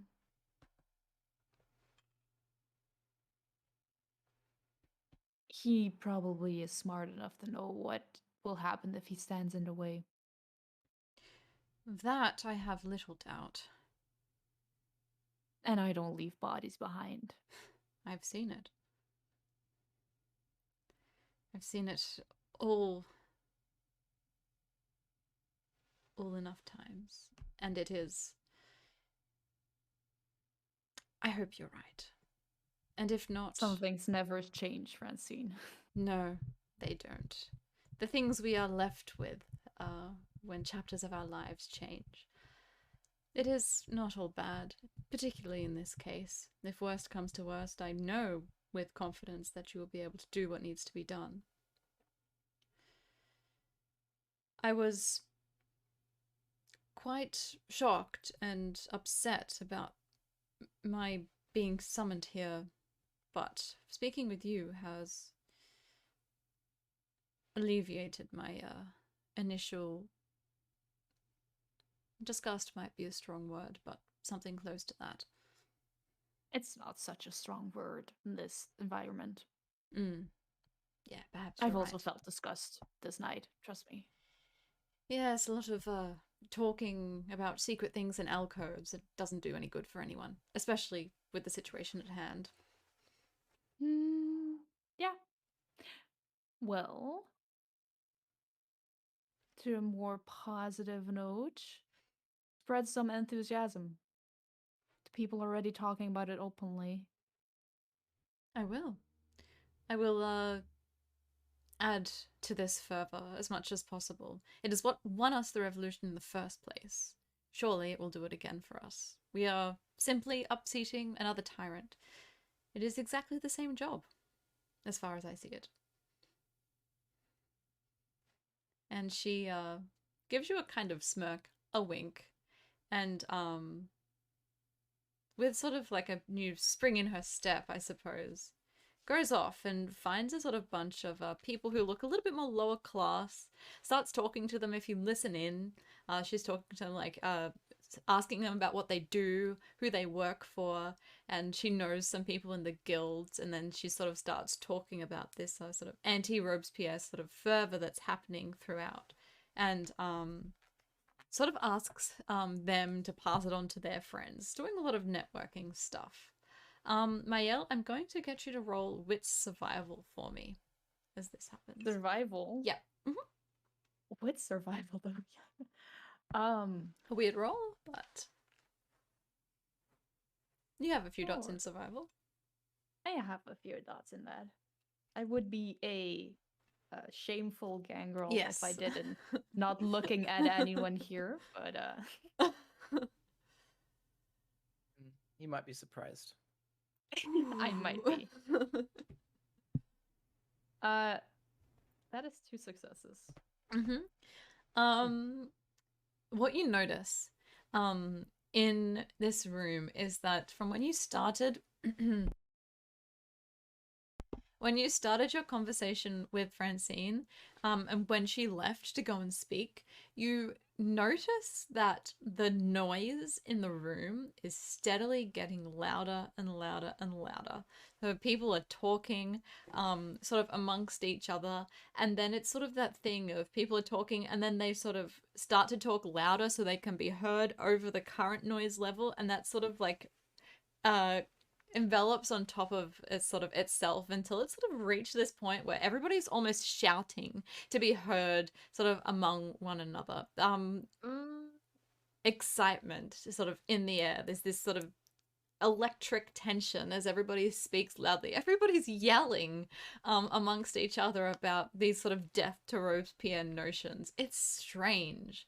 Maybe good, maybe bad. Hard to tell. Hard to tell indeed. I'll leave the safety of this place to the most capable hands of the Camarilla, I'm sure. But with that aside, do I spot with my little eye a certain Lucretia? You'd have to actively avoid looking at the room to not spot Lucretia. Yes, you probably see her sort of going back to talk amongst people after she's left her conversation with the Sabbat. But before we get to that, we will go to Jean-Baptiste Tellier. You come back into the sort of main hall area. Are you seeking anybody out? I know Julienne was looking for you before. Jean Baptiste is going straight to the bar. Uh-huh. He's getting a little bit hungry. Yeah, certainly. And if Julien interrupts him on his way there, he's going to keep walking and expect Julien to follow him. Very She quick would. note is that Lucretia is keeping, if the crowd starts getting, excitement is good. She's letting people talk loudly and get excited. If it reaches a point of too much, she's gonna do something about it. But that's what she's. Okay. It's on the cusp. It's starting to get a little bit like people Yeah. starting to say, "Oh, we've got to go out and do something. Now's the time. There's so that's many of when us." She's Mm-hmm. going Yeah. to try and do something, but she's gonna pick, of course, the perfect political and social moment to Yeah. speak to everyone. No worries. Jean-Baptiste, I'll say you can decrease your hunger by 1 based on drinking stuff from here, given the fact that your blood potency is what it is. Sounds good. Lovely. And where are you headed? You can sort of sense Julien trailing behind you. Well, I will, in this case, turn to engage Julien, and if they attempt to lead me somewhere more private, I will follow, but otherwise I'm very happy to have a conversation. It sort of is private based on the fact that everybody is sort of engrossed yelling around you at this point. Yeah. There's a couple things that you would probably notice. One being that though physically she has not changed in terms of her smiling and all that stuff, it's inverted. There's something bitter about it, and in fact, some of her nails have been well, they've gone missing, almost as if she had clenched her hands so tight that they embedded into her Nosferatu flesh and oozed their way out of their home in the cuticles. She seems to be not as prim and proper. Based on what Jean-Baptiste assumes about the Nosferatu's common appearance, he probably doesn't take too much note of that. But Julien, can I help you? I think we can help each other. That would be a first tonight. Yes, I noticed that you've been thrown about, but well, it happens to all of us, some more than others. Am I armed with the information of my children? Yeah, I'll say that they filled you in while you were sort of walking back. Okay.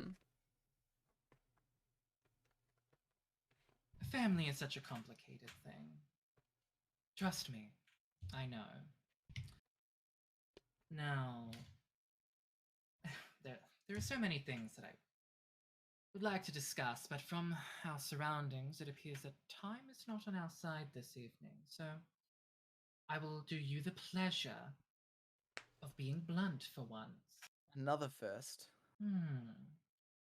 You're welcome. I think there is something you must know of our dear friend Dorian. Yes? You see, I don't expect you to understand or appreciate how much work goes into what it is that I do. The wigs. What exactly do... Oh, a great fashion. many things, dear.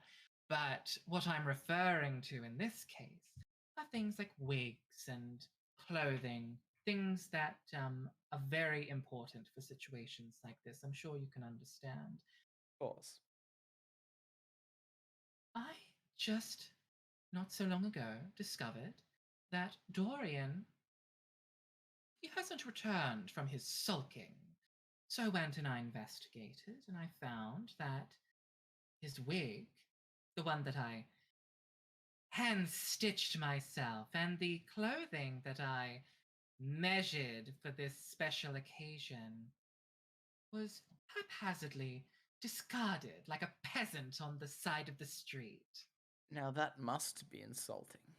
Oh, it was unfortunate. I have a keen nose. I have a keen everything, but he's long gone by now. So that makes me, well, let's just call a dark, really. Has he abandoned his post? Has he discarded his Camarilla robes? When we need someone like him, now more than ever, even though we all despise each other, let's just be honest, we need to be together, a united front. Our enemies surround us. They push against us even while within the structure. Now is not the time for this pettiness. I don't Dorian- think you're the one that is. I think you have more endurance than Dorian. Dorian is difficult. I saw him as diligent in his role as sheriff back in the day, but if he abandons his post now, it puts into question that diligence at all.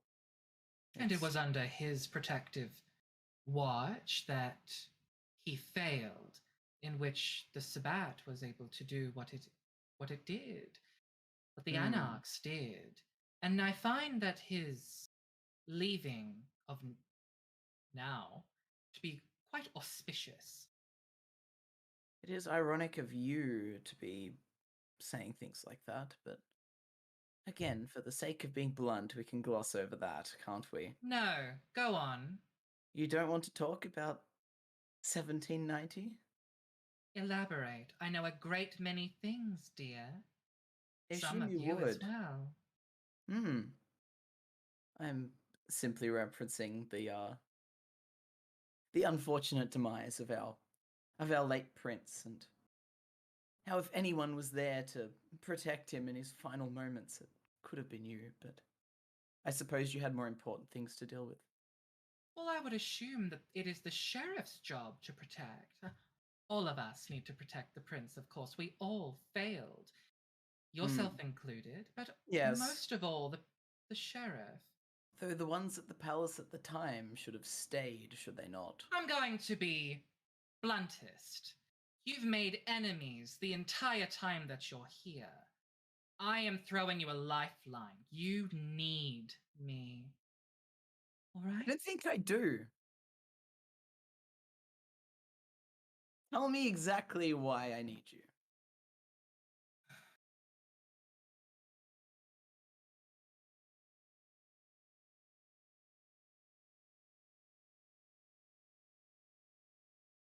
Patience is a virtue. Well, if you can't come up with anything, you can admit that I as didn't well. ask you to respond to that. Give me a moment. I gave you a moment when you almost lost yourself. At least you can do me the dignity of giving me a moment. Take your time. Good.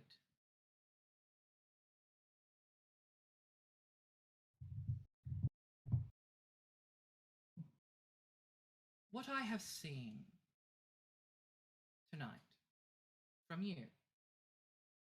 You got bullied by someone who you believe to be your inferior. You got pushed around by an anarch.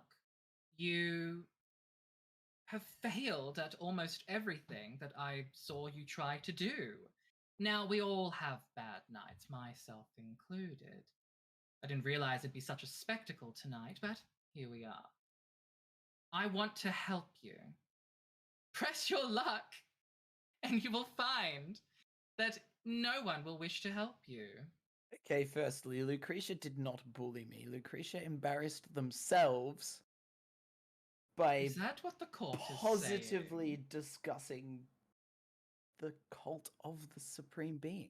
Well, with that, you're very, very wrong and potentially deaf. Do you not hear the cacophonous din of how the conversation is going, or are you just politically blind? I do hear that, and I do not hear Lucretia as a part of it, do you? No, because she is a subtle hand, a gentle voice. All of that has created this symphonous harmony in which you were a discordant blip. I don't see how I was. No, you don't see. You never see. You talk thinking that that noise is important. So your lifeline, is that another way to try and embarrass me publicly to enhance your own position?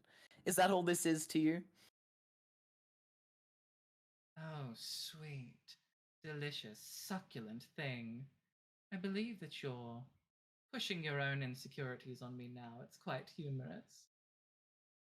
Now, Keep telling yourself that.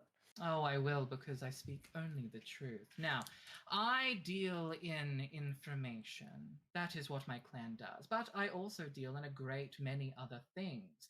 If you wish to get ahead, then you're going to need to keep me at least at arm's length. Don't trust me. I don't trust you. And you don't have to like me, because I certainly do not like you. But we do need to have some kind of working relationship, and you are fighting me at every turn. So why don't we learn when to take the blows as they come? Because what used to be fun and adorable has now become petulant. I believe that you are an incredibly important piece, or can be an incredibly important piece, in the fall of Robespierre. You can get an army. You are, well, up until this evening, somewhat well liked. I can even do what I can to take away the monstrous things that have been splayed out outside. Oh, yes, I know that too. I have eyes everywhere. And I who's can going to do- believe you? Who would believe anything that you say when I am the one that has been protecting people's secrets, safeguarding their boons? In fact, need I remind you that if any boons that you acquire were to happen, they need to come by my desk. It would not be an intelligent decision to, let's say, displease the person who does that paperwork. You don't make it easy to work with you. I am trying to tell you how to move forward, or suggest. You are making it difficult. Now, Okay, well, let's do what you said at the start of the conversation and keep it blunt, because I don't want to spend any more of my evening talking to you. I must agree with your sister. You truly do not get it, do you? More than she Here's might what know. is going to no, don't speak. Here's what's going to happen. We are going to fan the flames of this little rebellion that we've been cultivating. We're going to let them go outside, and they are going to cause a smoke screen. While the real important people, you get to decide if you want to be part of that, get to do important things. That I am more than willing to assist you in making sure that you are the one that personally beheads Robespierre. Right. I do not mind. Okay. Well, you clearly listened in to a lot of my conversation with Mael.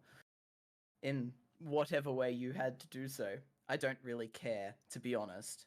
And I'm sure you heard the terms that I gave her.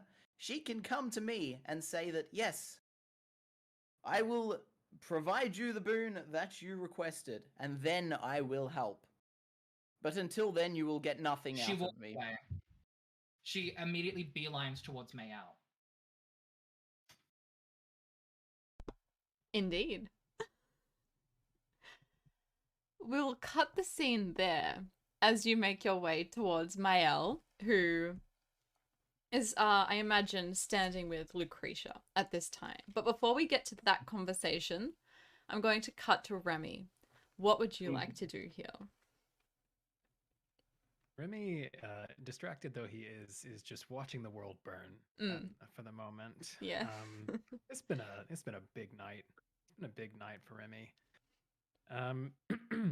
He's looking around, and I would assume like he might have even been too distracted to have seen the interaction between Lucretia and his packs, but he will eventually kind of note their whereabouts Yeah. and kind of clock them, and just give off general approving vibes. Mm-hmm. He has been angling to have another chat with Julien at some point, but obviously, if this is happening as Julien is sort of like storming towards the bowling pins that are Mael and Lucretia right now, I think he's gonna maybe hold off on that. Yeah. And have a bit of a just casual stroll, much like at the beginning of the party, kind of walking around the outside, looking at the art. And he's going to work his way, just listening to conversations, and then the idea being that if and he'll seem like really open sort of to conversation or whatever. If people make eye contact, he'll kind of pause and listen and play the part of like the person who is like bemused and a bit surprised by like the intensity of things happening. Like, oh goodness, say more. What do you mean? Oh, I hadn't heard that. And like these sort of things, just like being a sounding board Yeah. for people who are like venting these feelings, want to get the temperature of the space, see who's telling who what. Yep, sure. Make a manipulation performance roll, I think. Okay, we can do that. Give me a second. Yeah.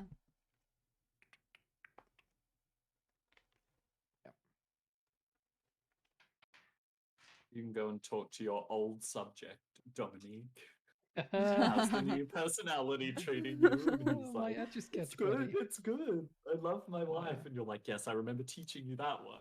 I'm going to spend a willpower. Sure. Oof. Man.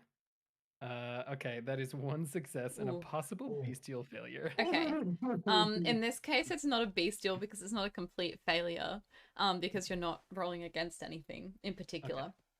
Okay. But you make your way across, and people, a lot of them, because the atmosphere in this room is so thickly choleric and becoming more and more so by the minute. It's like the wick on a bomb that's slowly burning down, awaiting an inevitable explosion of some kind. Your sort of more genial kind of interested, innocently so kind of tone sort of juts against that a little bit.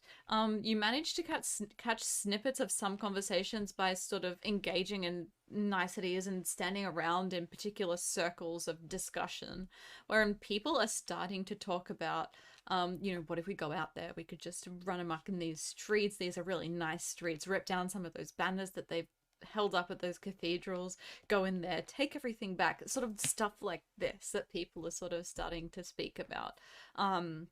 You catch glimpses of this conversation. You sort of get a sense logistically about how things are kind of rising up, but you don't manage to engage in quite the personal sort of level that you're looking for with these people, I would say. Okay. Well, I suppose we should have realized throwing torches, we would start fires. Yeah. And then Remy's going to keep doing that kind of circuit.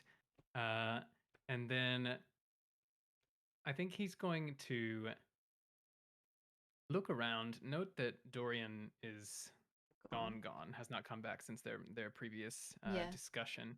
And then he's going to just kind of mark what's happening. And I think he'll wait on whatever the conclusion to all of this is, and then see that Jean-Baptiste is alone. Yeah, certainly. Maybe wander over towards him. Absolutely. We get a full house. Yeah, that's right. Everybody's sort of slowly coming closer and closer together, very interestingly. You see Julien sort of flip around and march away from Jean-Baptiste, and at this you sort of start to slowly make your way over. Before we get into that, Lucretia and Maëlle, Yes. Maëlle seeks Lucretia out. She is, as she said, difficult to miss, actually. Mhm. Sort of standing there, gliding between conversations, and you Large, eventually very red dress, Yeah. big wig, just. you eventually catch up to her. Yeah, I think I'll get close to her, actually visible this time. And Curtsy, sort of mademoiselle. pass by her, take a step further to indicate that, like, follow me, a step away from the people you were talking to before. Yeah. And take a few steps back and then stop, Yeah, eye the she- crowd, and then look to Lucretia. I heard you have been trying to convince anarchs to join our cause. I have been trying to convince Camarilla, but it is not Mm. working. Yes, it is quite the conversation. I offered assistance to Mademoiselle Corday. She seemed receptive. Yeah, I've heard about all of that. Don't worry about the anarchs. Oh, We are fantastic. in the fight. That's Oh, all I fine and see. dandy. You are having an issue with the Camarilla. Who was you talking to? Hopefully not Julienne. Oh, No, I haven't talked to her. I heard you yes, I took her to think if talk to you. Francine. I talked to Jean Yes. Baptiste. My apologies.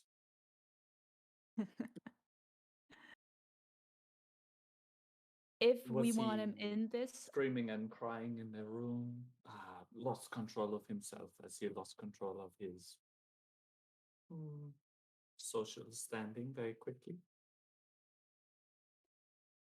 screaming and crying could have happened inside, I'm sure, at any point in our conversation. That aside, Mm. I'm not gonna get him on us on our side. If you want to do that, or Remy wants to do that, fine. But honestly, I don't even know if we need him. Seems that we are on the same page then. He has many people, of which would be very helpful, but he often wants much more. Much, He much more. he overestimates his own value.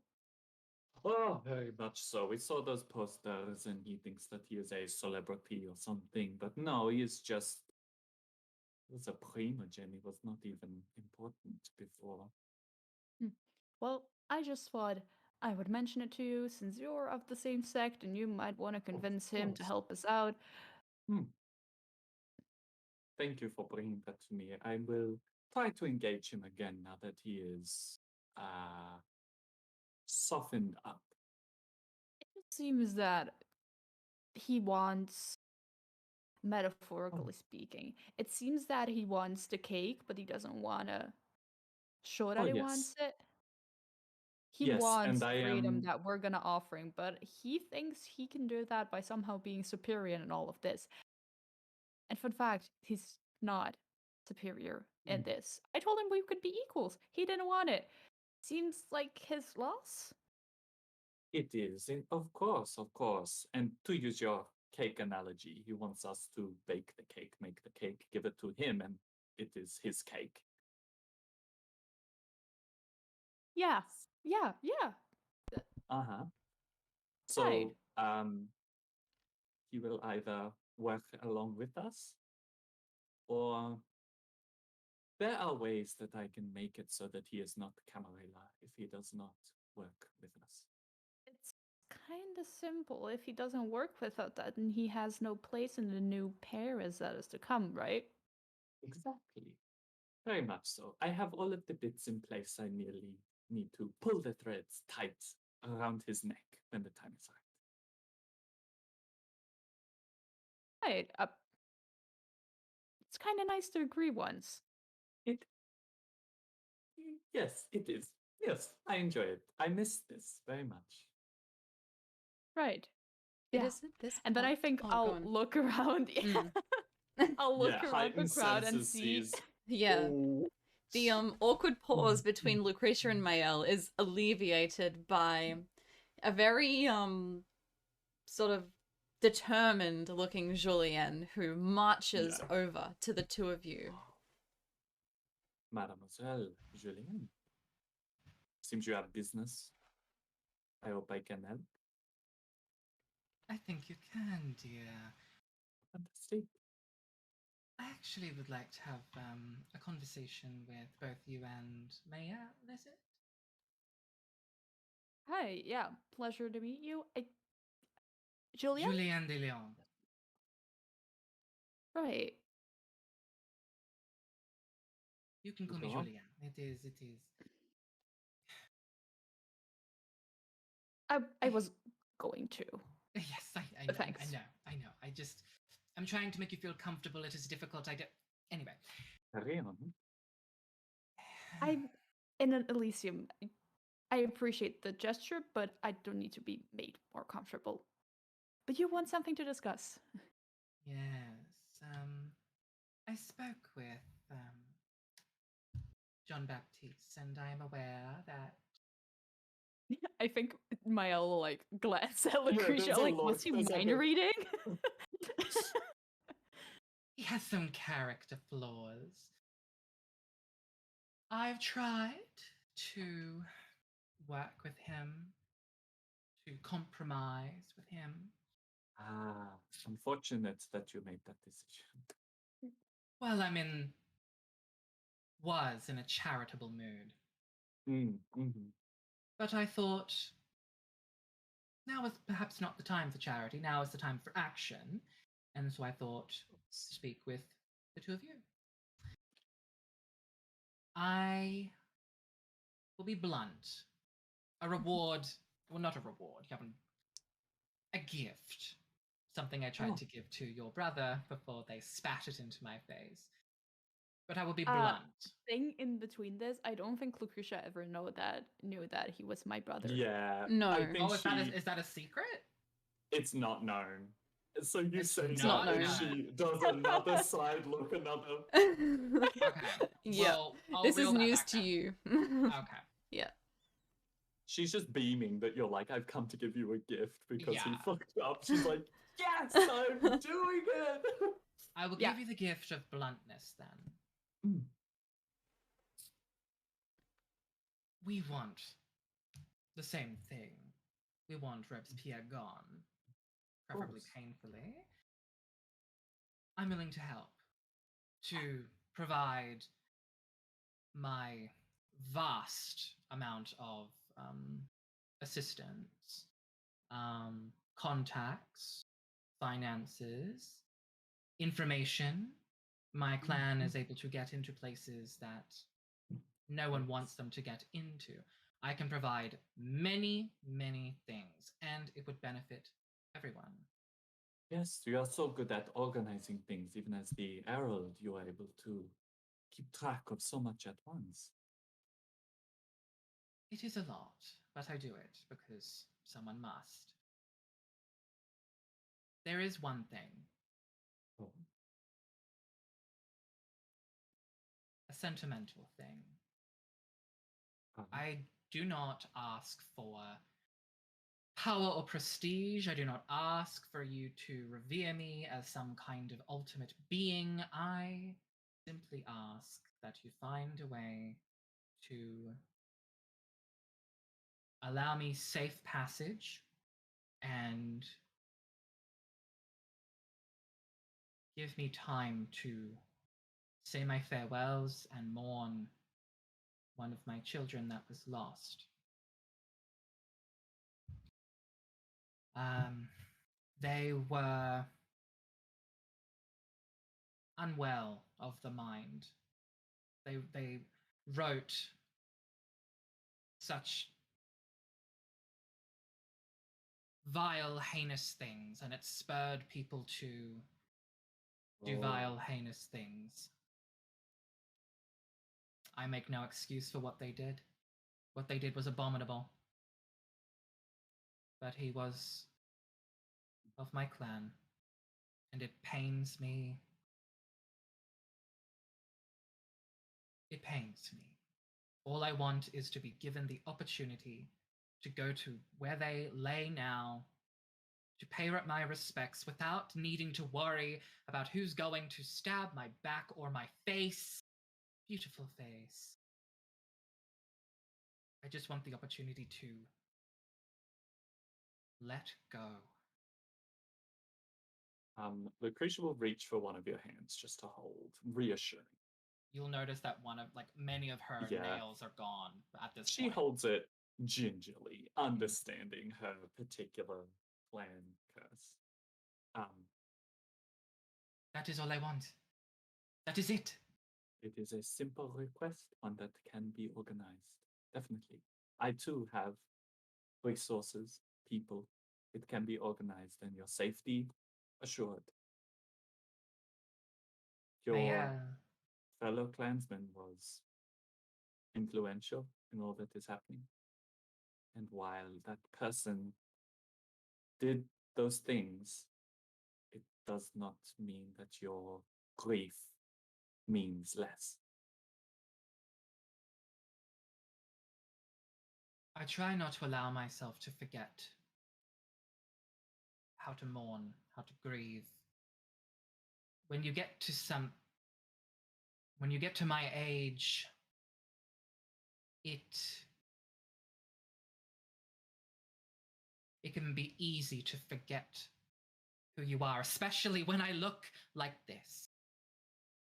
Vision, beauty. A long journey lays behind me, and a long one, hopefully, is in front. Indeed. Help a grieving mother, and I will give you everything. Consider it done. That is my bluntness towards you. Of course. Of course. Julianne, you are my friend. Of course. For me, for us, it's pretty simple. You work with us, we work with you. Equals. Equals. Now, she looks around and she sees that people are getting hyped up. She's going to lean in and she's going to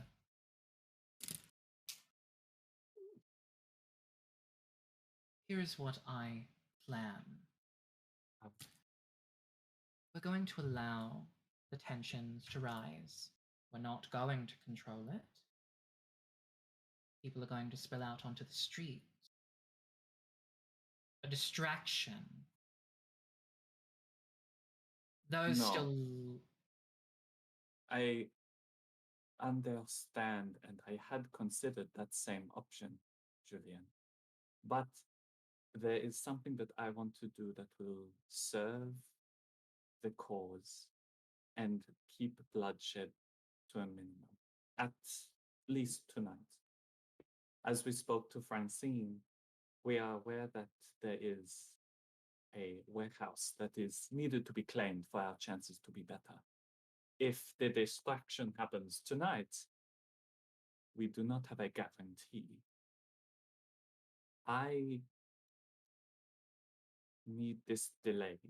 It is about ready for the action to be pulled, the thread to be snatched. The distraction will happen, but not tonight.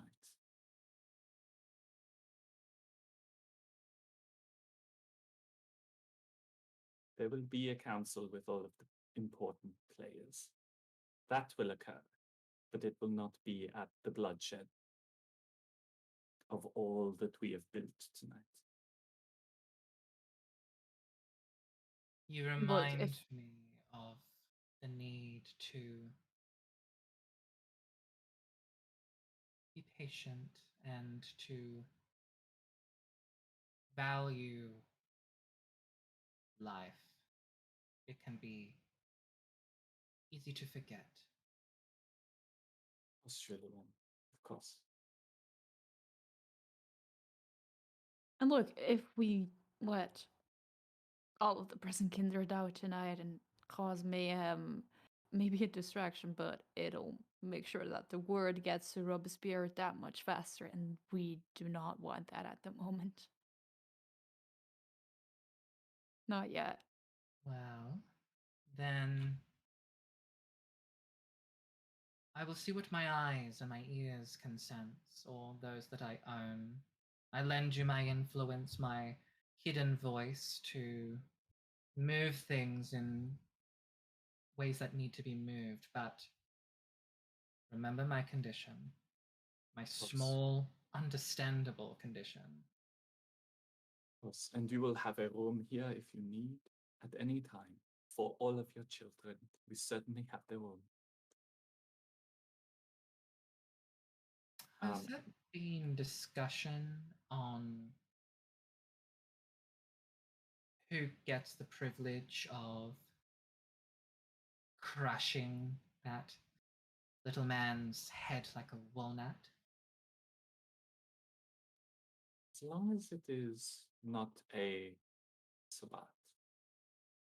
And I think she looks at Maya. I believe the Anarchs, this is their revolution to begin with. Seems only fair they seize it back.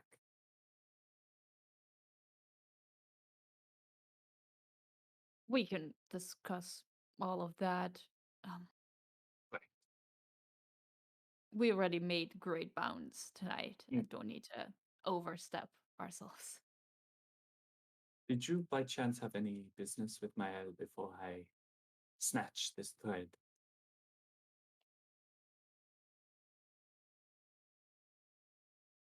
Only that I apologize on behalf of my organization that you had such displeasure of meeting Jean Baptiste.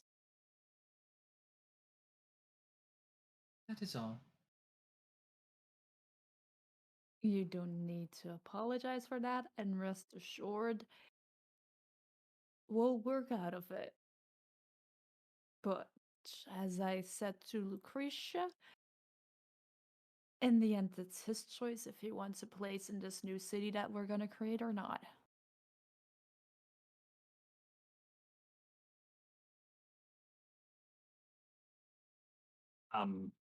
More just I'll let Remy and Jean Baptiste speak Yes. before I. She will, if there's no other business, will give like threads to pull, and she'll move through the crowd towards Dominique. Okay. Oh, Go ahead. I feel like at the conclusion of this, mhm. Julienne is gonna like slow motion turn towards Jean Baptiste and give the most like teeth rotting sweet smile that Mhm. she can, and just And he would respond with an arrogant wink. Oh god. The Camarilla baby. I absolutely love it. I adore. Mm-hmm. End scene. Yeah. Yeah. Before that decisive moment happens, we'll rewind a little. Mhm. Remy makes his way towards Jean Baptiste, standing alone now after Julien left him abruptly. You approach.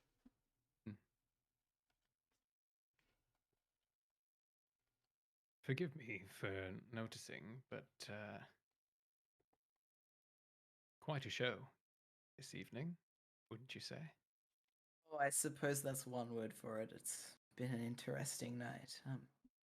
I don't think I've had the pleasure. No, of course not. Remy O'Sinjin.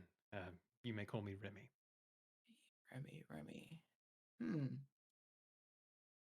Never mind. I may have heard that name in the past, but I could be mistaken. An unusual name for an Englishman, to be sure, but True. not so uncommon in these parts. But you specifically? No, never mind. I'm probably thinking of somebody else. I am Jean Baptiste. It is a pleasure to meet you. Of course, and the pleasure is mine. It does seem as though a pure pleasure is in rather short supply. I'm just going to look out over the raucous, the raucous crowd. Although I suppose there is some pleasure to be taken in this sort of energy when the mood Hmm. strikes. I haven't had quite the time to indulge myself tonight, but these I can nights relate. are usually business for types such as myself, and business is not pleasurable at the moment. Wow. Well, you see, it has always been my business, the purveyance of pleasure. Um, theatrical pleasure, that is. I'm sure you've been told you have a face for the stage. I half expected that I would find out you had been an actor in a past life. You flatter me, Remy. Oh, Yeah, it's not something I've been told often, but I can see where you're coming from. now I am also professional in beautiful lies, and that strikes me as just that sort of thing. You are Well, good if at the reading business people. hasn't been pleasurable, what can we do to fix that? What is business? Hmm. Clearly, business is dealing with other kindred on a night such as tonight. They've. It seems, well, it's obvious now with the ruckus that the entirety of the gathering senses an opportunity, and when one bites the hand that feeds, it's somewhat um, irritating. I see. So it's your hand that feels bitten. Hmm. I simply offer my resources to those who tend to need it, and they reject because, well, because they're stupid, if you ask me. I suppose stupidity is an infinite resource. Never seems to run dry. I You wonder. can say that again. I may just before the night is done. Now, in my limited and I'm sure lower stakes experience, when people don't accept gifts, it's always about control. Some people don't like to feel like they're being controlled. Hmm. I suppose a true gift shouldn't make one feel that way. You are not far from the mark, I suppose. Maybe it's. I don't know, a lot of people come into these gatherings with preconceived ideas about one another. Um, I don't know how long you've been with the Camarilla, but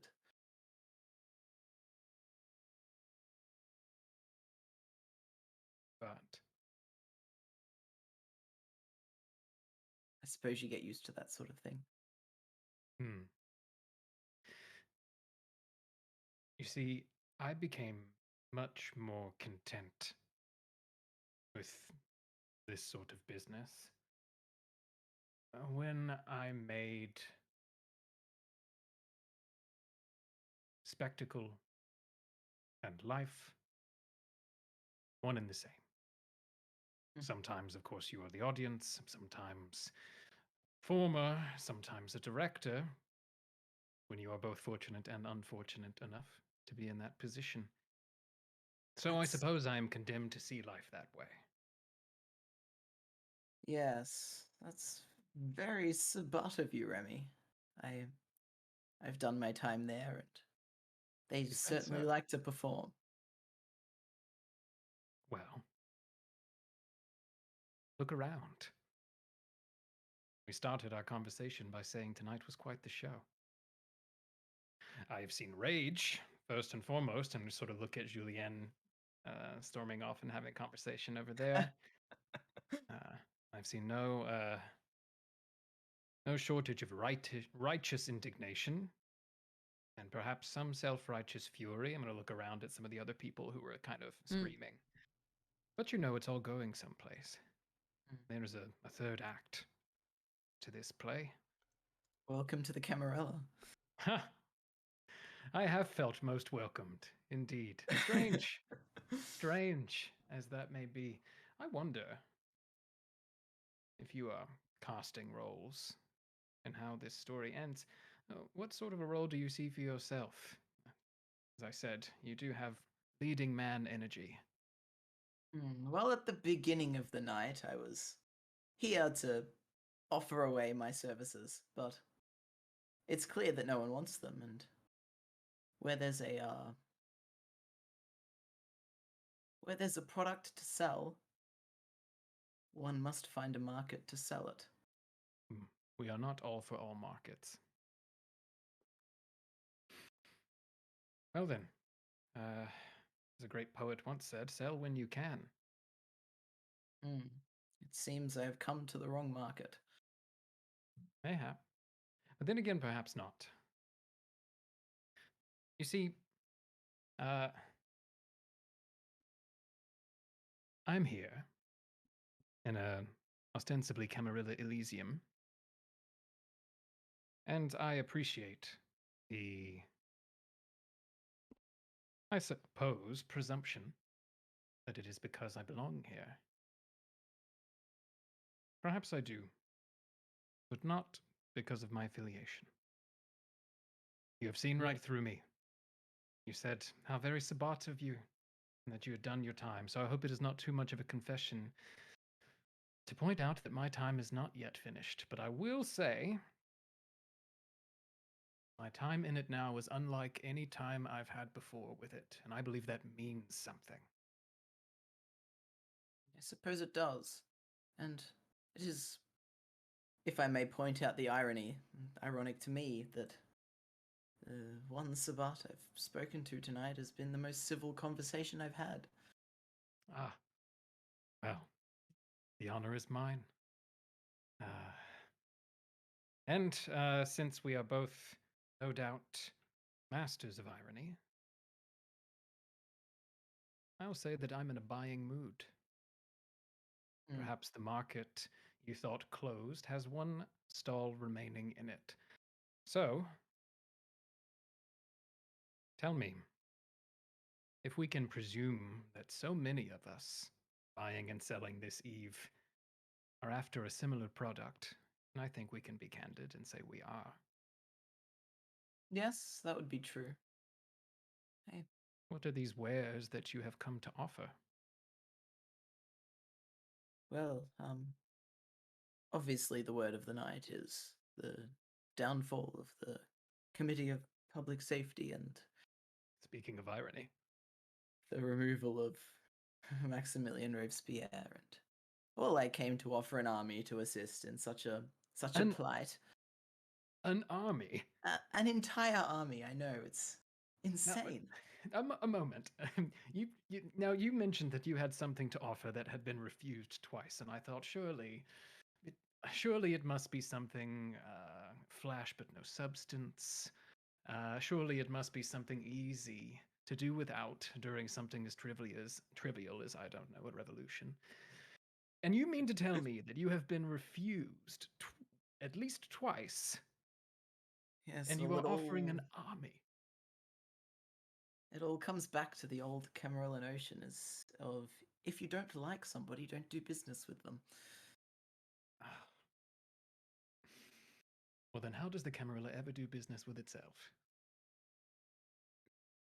Oh, I'm finding that question more and more difficult to answer, Remy. Well, I will tell you. I am no general. I'm a man of the theater. I appreciate the arts, and I do love a grand vision, and love to share a grand vision with people worthy enough to espouse it, to fight for it.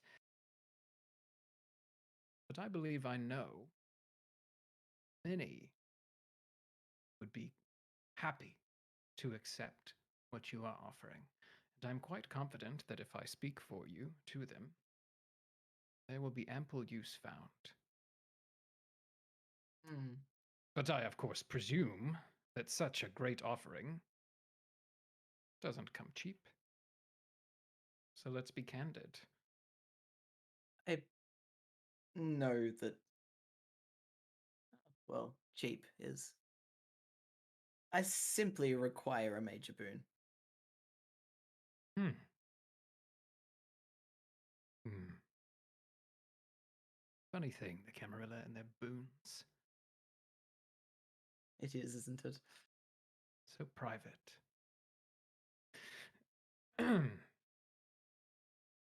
To be paid at a later date, I presume. Oh, yes, I don't know exactly what I want just yet, so.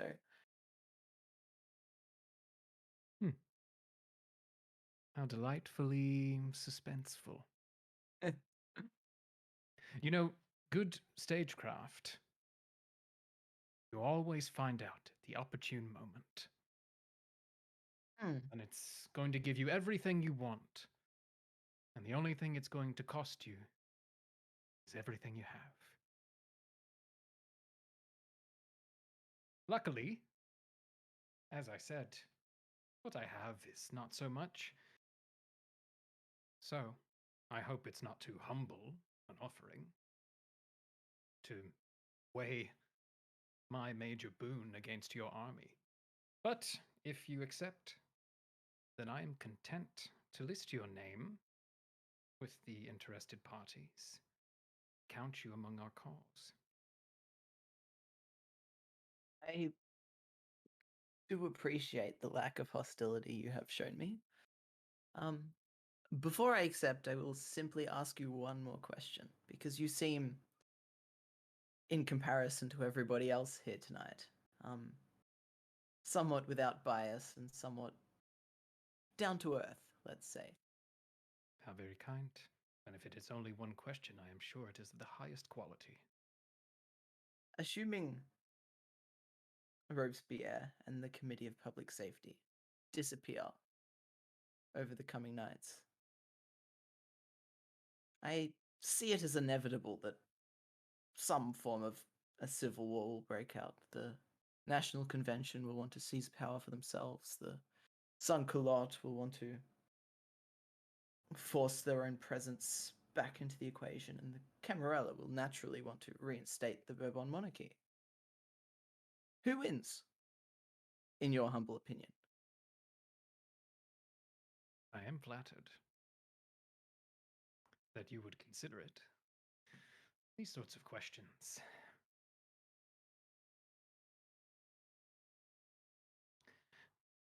I'll tell you what I think. I think that every time there is a grand revolution and all of its ideals are contained in one person, just one, one head, the top of a grand body, that head inevitably grows cancerous, bursts. So, I suppose, whoever takes that place, if they have one head, only one guillotine is needed. But if they are united, cohesive, able to withstand grievances and disagreement in pursuit of a higher purpose,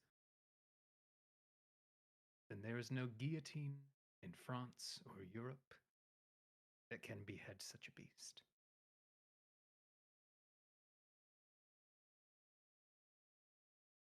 That answer satisfies me. Thank you. I appreciate the insight. For what it's worth. Now, And I hope then we can consider ourselves compatriots in this cause, at least. we certainly have a deal. The only issue, more so than the major boon I think you will face, is convincing your allies that I'm on the same team, or that they should work with me. Because tonight has made it clear that they are more worried about settling old grievances than moving towards the future. I see. Well, let's think of it this way.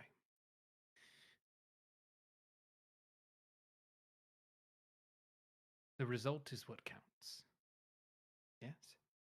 And Always. if I have been the one willing to take the risk, what complaints can they really have?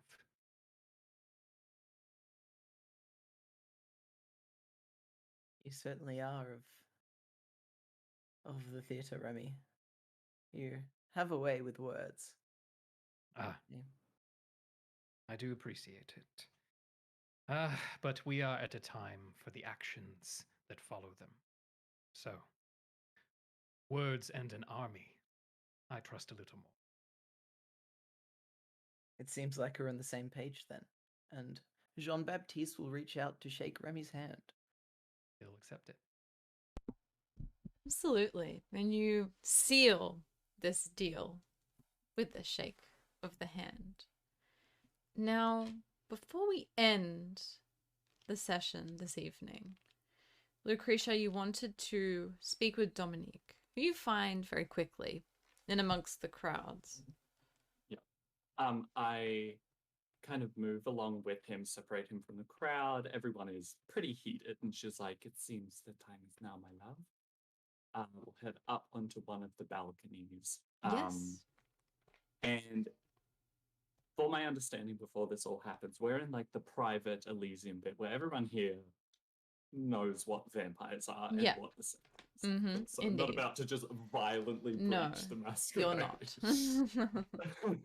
Mhm. She goes up there, and it's kind of the one little flicker of a discipline is probably a little bit of like awe from Yep. Dominique. And like a clinking of everybody, please, your attention, there is an announcement to be made. She'll wait for everyone to quieten down enough. She's going to quickly locate in the crowd where the pack is and where Francine is. Yep. And she is going to, considering Adam just did that, I'm gonna look a fool, but I'm gonna give it my best shot. She says, I hear all your words and how we speak on the same topic tonight. We gather at this Elysium for the first time in many years to speak together. But we speak on each other's behalves as well. Tonight, I speak as the faithful wife to Dominique de Visage. I am his voice, his love, and his confidant. And tonight, I've heard you all in these crowds. You all want the end of the times we live within, the end of Robespierre. But we cannot do it all tonight. It is, if it were so simple, it would already be done. So we must come together. We have, she gives like a general gesture, the pack of the Sabbat inside who do not agree with his beliefs. We have the anarchs who began the entire revolution, who wish to seize control once again, but there is a third power that has been missing, beheaded for some years now. And with the rise again of the Camarilla, we will serve together to bring down Robespierre, bring down the Church of Reason. But the fight does not end with his death. The fight ends when all of us in Paris are free to be who we want to be. Women able to express themselves freely and stand for what they believe in. Men able to walk in the streets and be themselves without finding themselves in danger. Art to be expressed in every single sense of the word. But to do that, we must all come together, and there must be our part, which has been missing. And so I call praxis now for Dominique to become the prince of the Camarilla, so that we might all rise up again to stand together, the three sects, to bring down Robespierre and to return us all to a sense of equality, back to the Paris that was free and not under the Church of Reason's divine being because we are all people, and we will all come out of this as Parisians. Charisma performance. Woo. I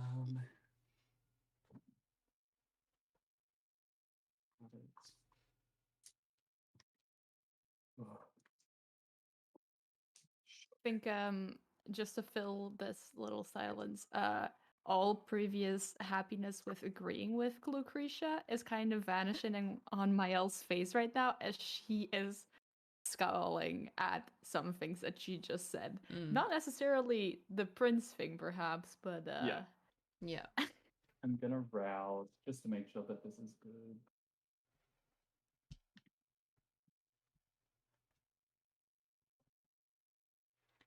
Oh, okay. So Could that they get any supportive dice from association with yours truly? Yeah, absolutely. Because of the amount of status you have. Do my looks play? Not really in this case. Because it's I a do more have 2 dots in status. yeah. Add 1 dot for your own status. Yep. Actually, add both dots for your own status, and add Yep. 1 for Julienne's, Got it. because of your maulership with an influential figure like her. Got it. That was perfect. Thank you very much.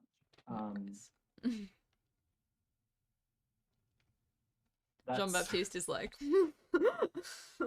So thanks to the extra dice, I got a double crit, so I got 12 successes. Oh, wow. Okay. She takes every single thread that she had laid since this Elysium started, and she just goes... Buongiorno, principessa. Yeah.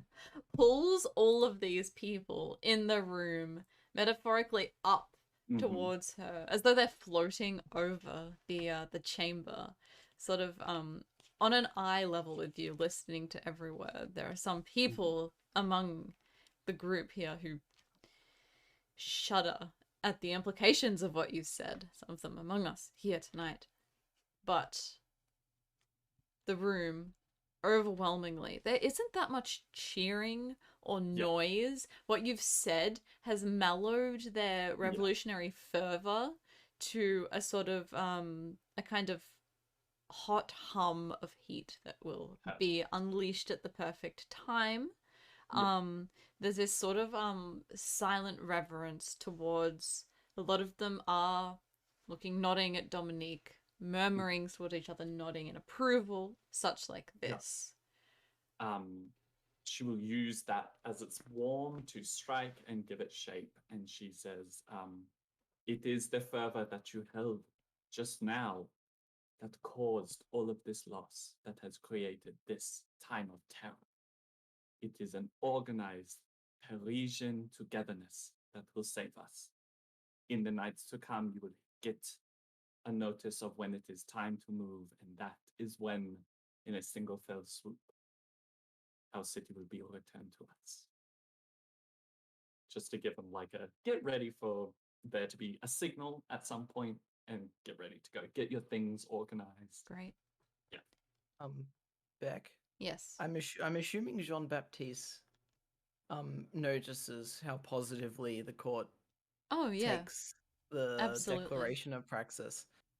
In which case, Jean-Baptiste will turn back to Remy. I must apologize, but in light of new circumstances, the product you have just attempted to purchase from my market is no longer on offer. And hence I will be unable to help you, unfortunately. And then Jean-Baptiste is going to leave. Ooh. Without trying to like worry about whether people see him leave or not. Interesting. Okay. And I will add to that the entire time I was of the mind that I will follow Jean-Baptiste invisibly to his haven. So that will happen out of session. But yeah, great. I have an out of character question on do I publicly shame Jean-Baptiste right now? You were welcome to. Because here's my out of character thought, because this is a big if she does this. he walks out on Praxis being called, that puts him in opposition of literally the revolution that's about to happen with the removal of Robespierre. Only in terms of the people in this room that have heard you and agree with you. Yeah. So not the revolution itself, no. There are people No, outside but of like this the room. removal of Robespierre, this big movement that has been organized right now, him leaving. I just don't know whether I'm like, It's not necessarily true, but you can lie and like imply it and Yeah, assume it and that's what- stuff. Yeah. As Do Jean I use Baptiste this? leaves, Yeah. he will activate Awe as well. Great. Mm-hmm. You could My be subtle. question, just out of character, is like whether I'm just like whether I use this to force him to cooperate, but that's not great. Just decide what you want to do. Do you want What would Lucretia do? Yeah. It would just, I'm on the fence of, Does Lucretia want him to cooperate, or do you want him to cooperate because of the conversation he had with Remy, which you're not aware of? no, it's not that. Okay. She is trying to unite the Camarilla right now, and one of them's just walked out. And if, like, literally one of the Camarilla leaves, it already puts weakness into what Yeah. she just said. And to add to that, the last thing we knew is that we conversed, and I was saying to you, like, you need to solve this. Like, you need to make sure that the Yeah. Camarilla are on hand. Mm-hmm. Yeah. But I don't know how to go about that right now without also sabotaging, being like, we're in this together. You! I mean, you could have It may that, not like, be the whole right thing. time, and you Yeah. have the future to do so as well. Yeah. Mm-hmm. Where you can sort of Okay. talk to people and make them more intimately aware of No, what he's done I rather than point. Yeah. Suddenly got the idea as he turns to leave and activates, or she goes, now go, just as Jean-Baptiste stands with us to organize his forces. Mm-hmm. We shall all go forth into the night to organize when the signal is correct. Follow Jean-Baptiste into the night. By the way, he was trying to make it very clear that he was walking out on the Yeah, she declaration of Praxis. She tries to spin that shit hard as fuck. Just be like, yeah, he's going to get his people. Interesting. Yeah. Contested manipulation. I am going to get that. I'm going to get Lucretia, you're going to roll manipulation leadership. Got it. And Jean-Baptiste, you're going to roll manipulation persuasion. Actually, no, what are you trying to do? What are you trying to do here? I'm trying to show that I'm not a part of this at all. Okay. And that if Dominique is declaring Praxis, I'm out.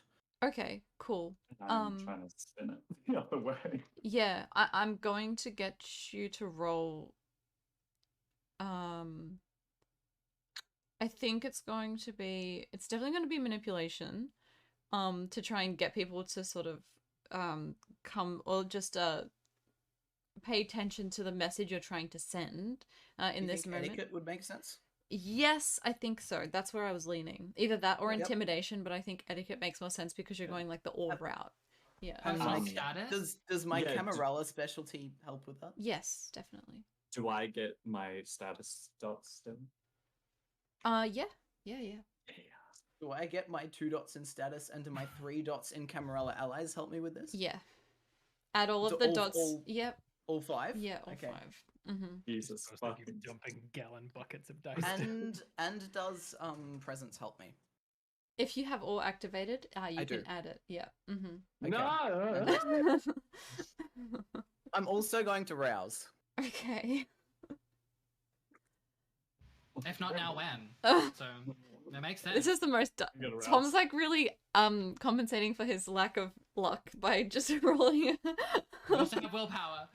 Mhm. Yes. I'll be yes. using it. I'm Yeah. using everything. Willpower. I love how this is peak Camarilla. I know, just using all of your resources and stuff. Spin what you do. It's Yeah, like yeah, the yeah, most yeah. Meaningless. I'm legitimately gonna run out of dice. That's okay. On tonight's episode of Scandal. panicking. Yeah. Just roll your failed dice again to like roll the rest And of them. this is about belief too. So That is a lot. That you don't get Why any dice things for that though. No, as in I rolled. I was yelling and hollering because there's crits in here, so I'm excited. And yeah. I'm just like, if my Bane activates or It's beautiful. something like that, because this is a wrestling of Highly beliefs, it would charged, be yeah. cool. Well, I cannot roll dice. Oh, Tom, no. The willpower got 0 extra successes. I'm panicking because you got a lot more dice than me, but I rolled really well. So I got 10 with a messy critical. I got 8 with a messy critical out of 17 dice. Wow! Yes, you work with us now. Or at least people believe that you do. Does Remy? So if everyone weren't staring at him as he leaves, Remy would have another thing to say, but he's gonna hold off. Yeah, now that situation has changed. Yeah, that's interesting.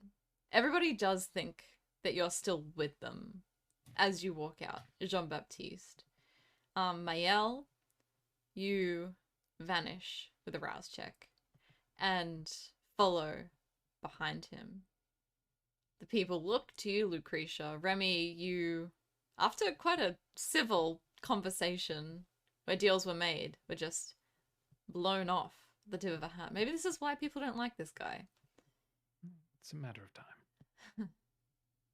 And But yeah, she'll Julien. get everyone to head out and then kind of do like a signal to be like Julianne, Remy, Francine.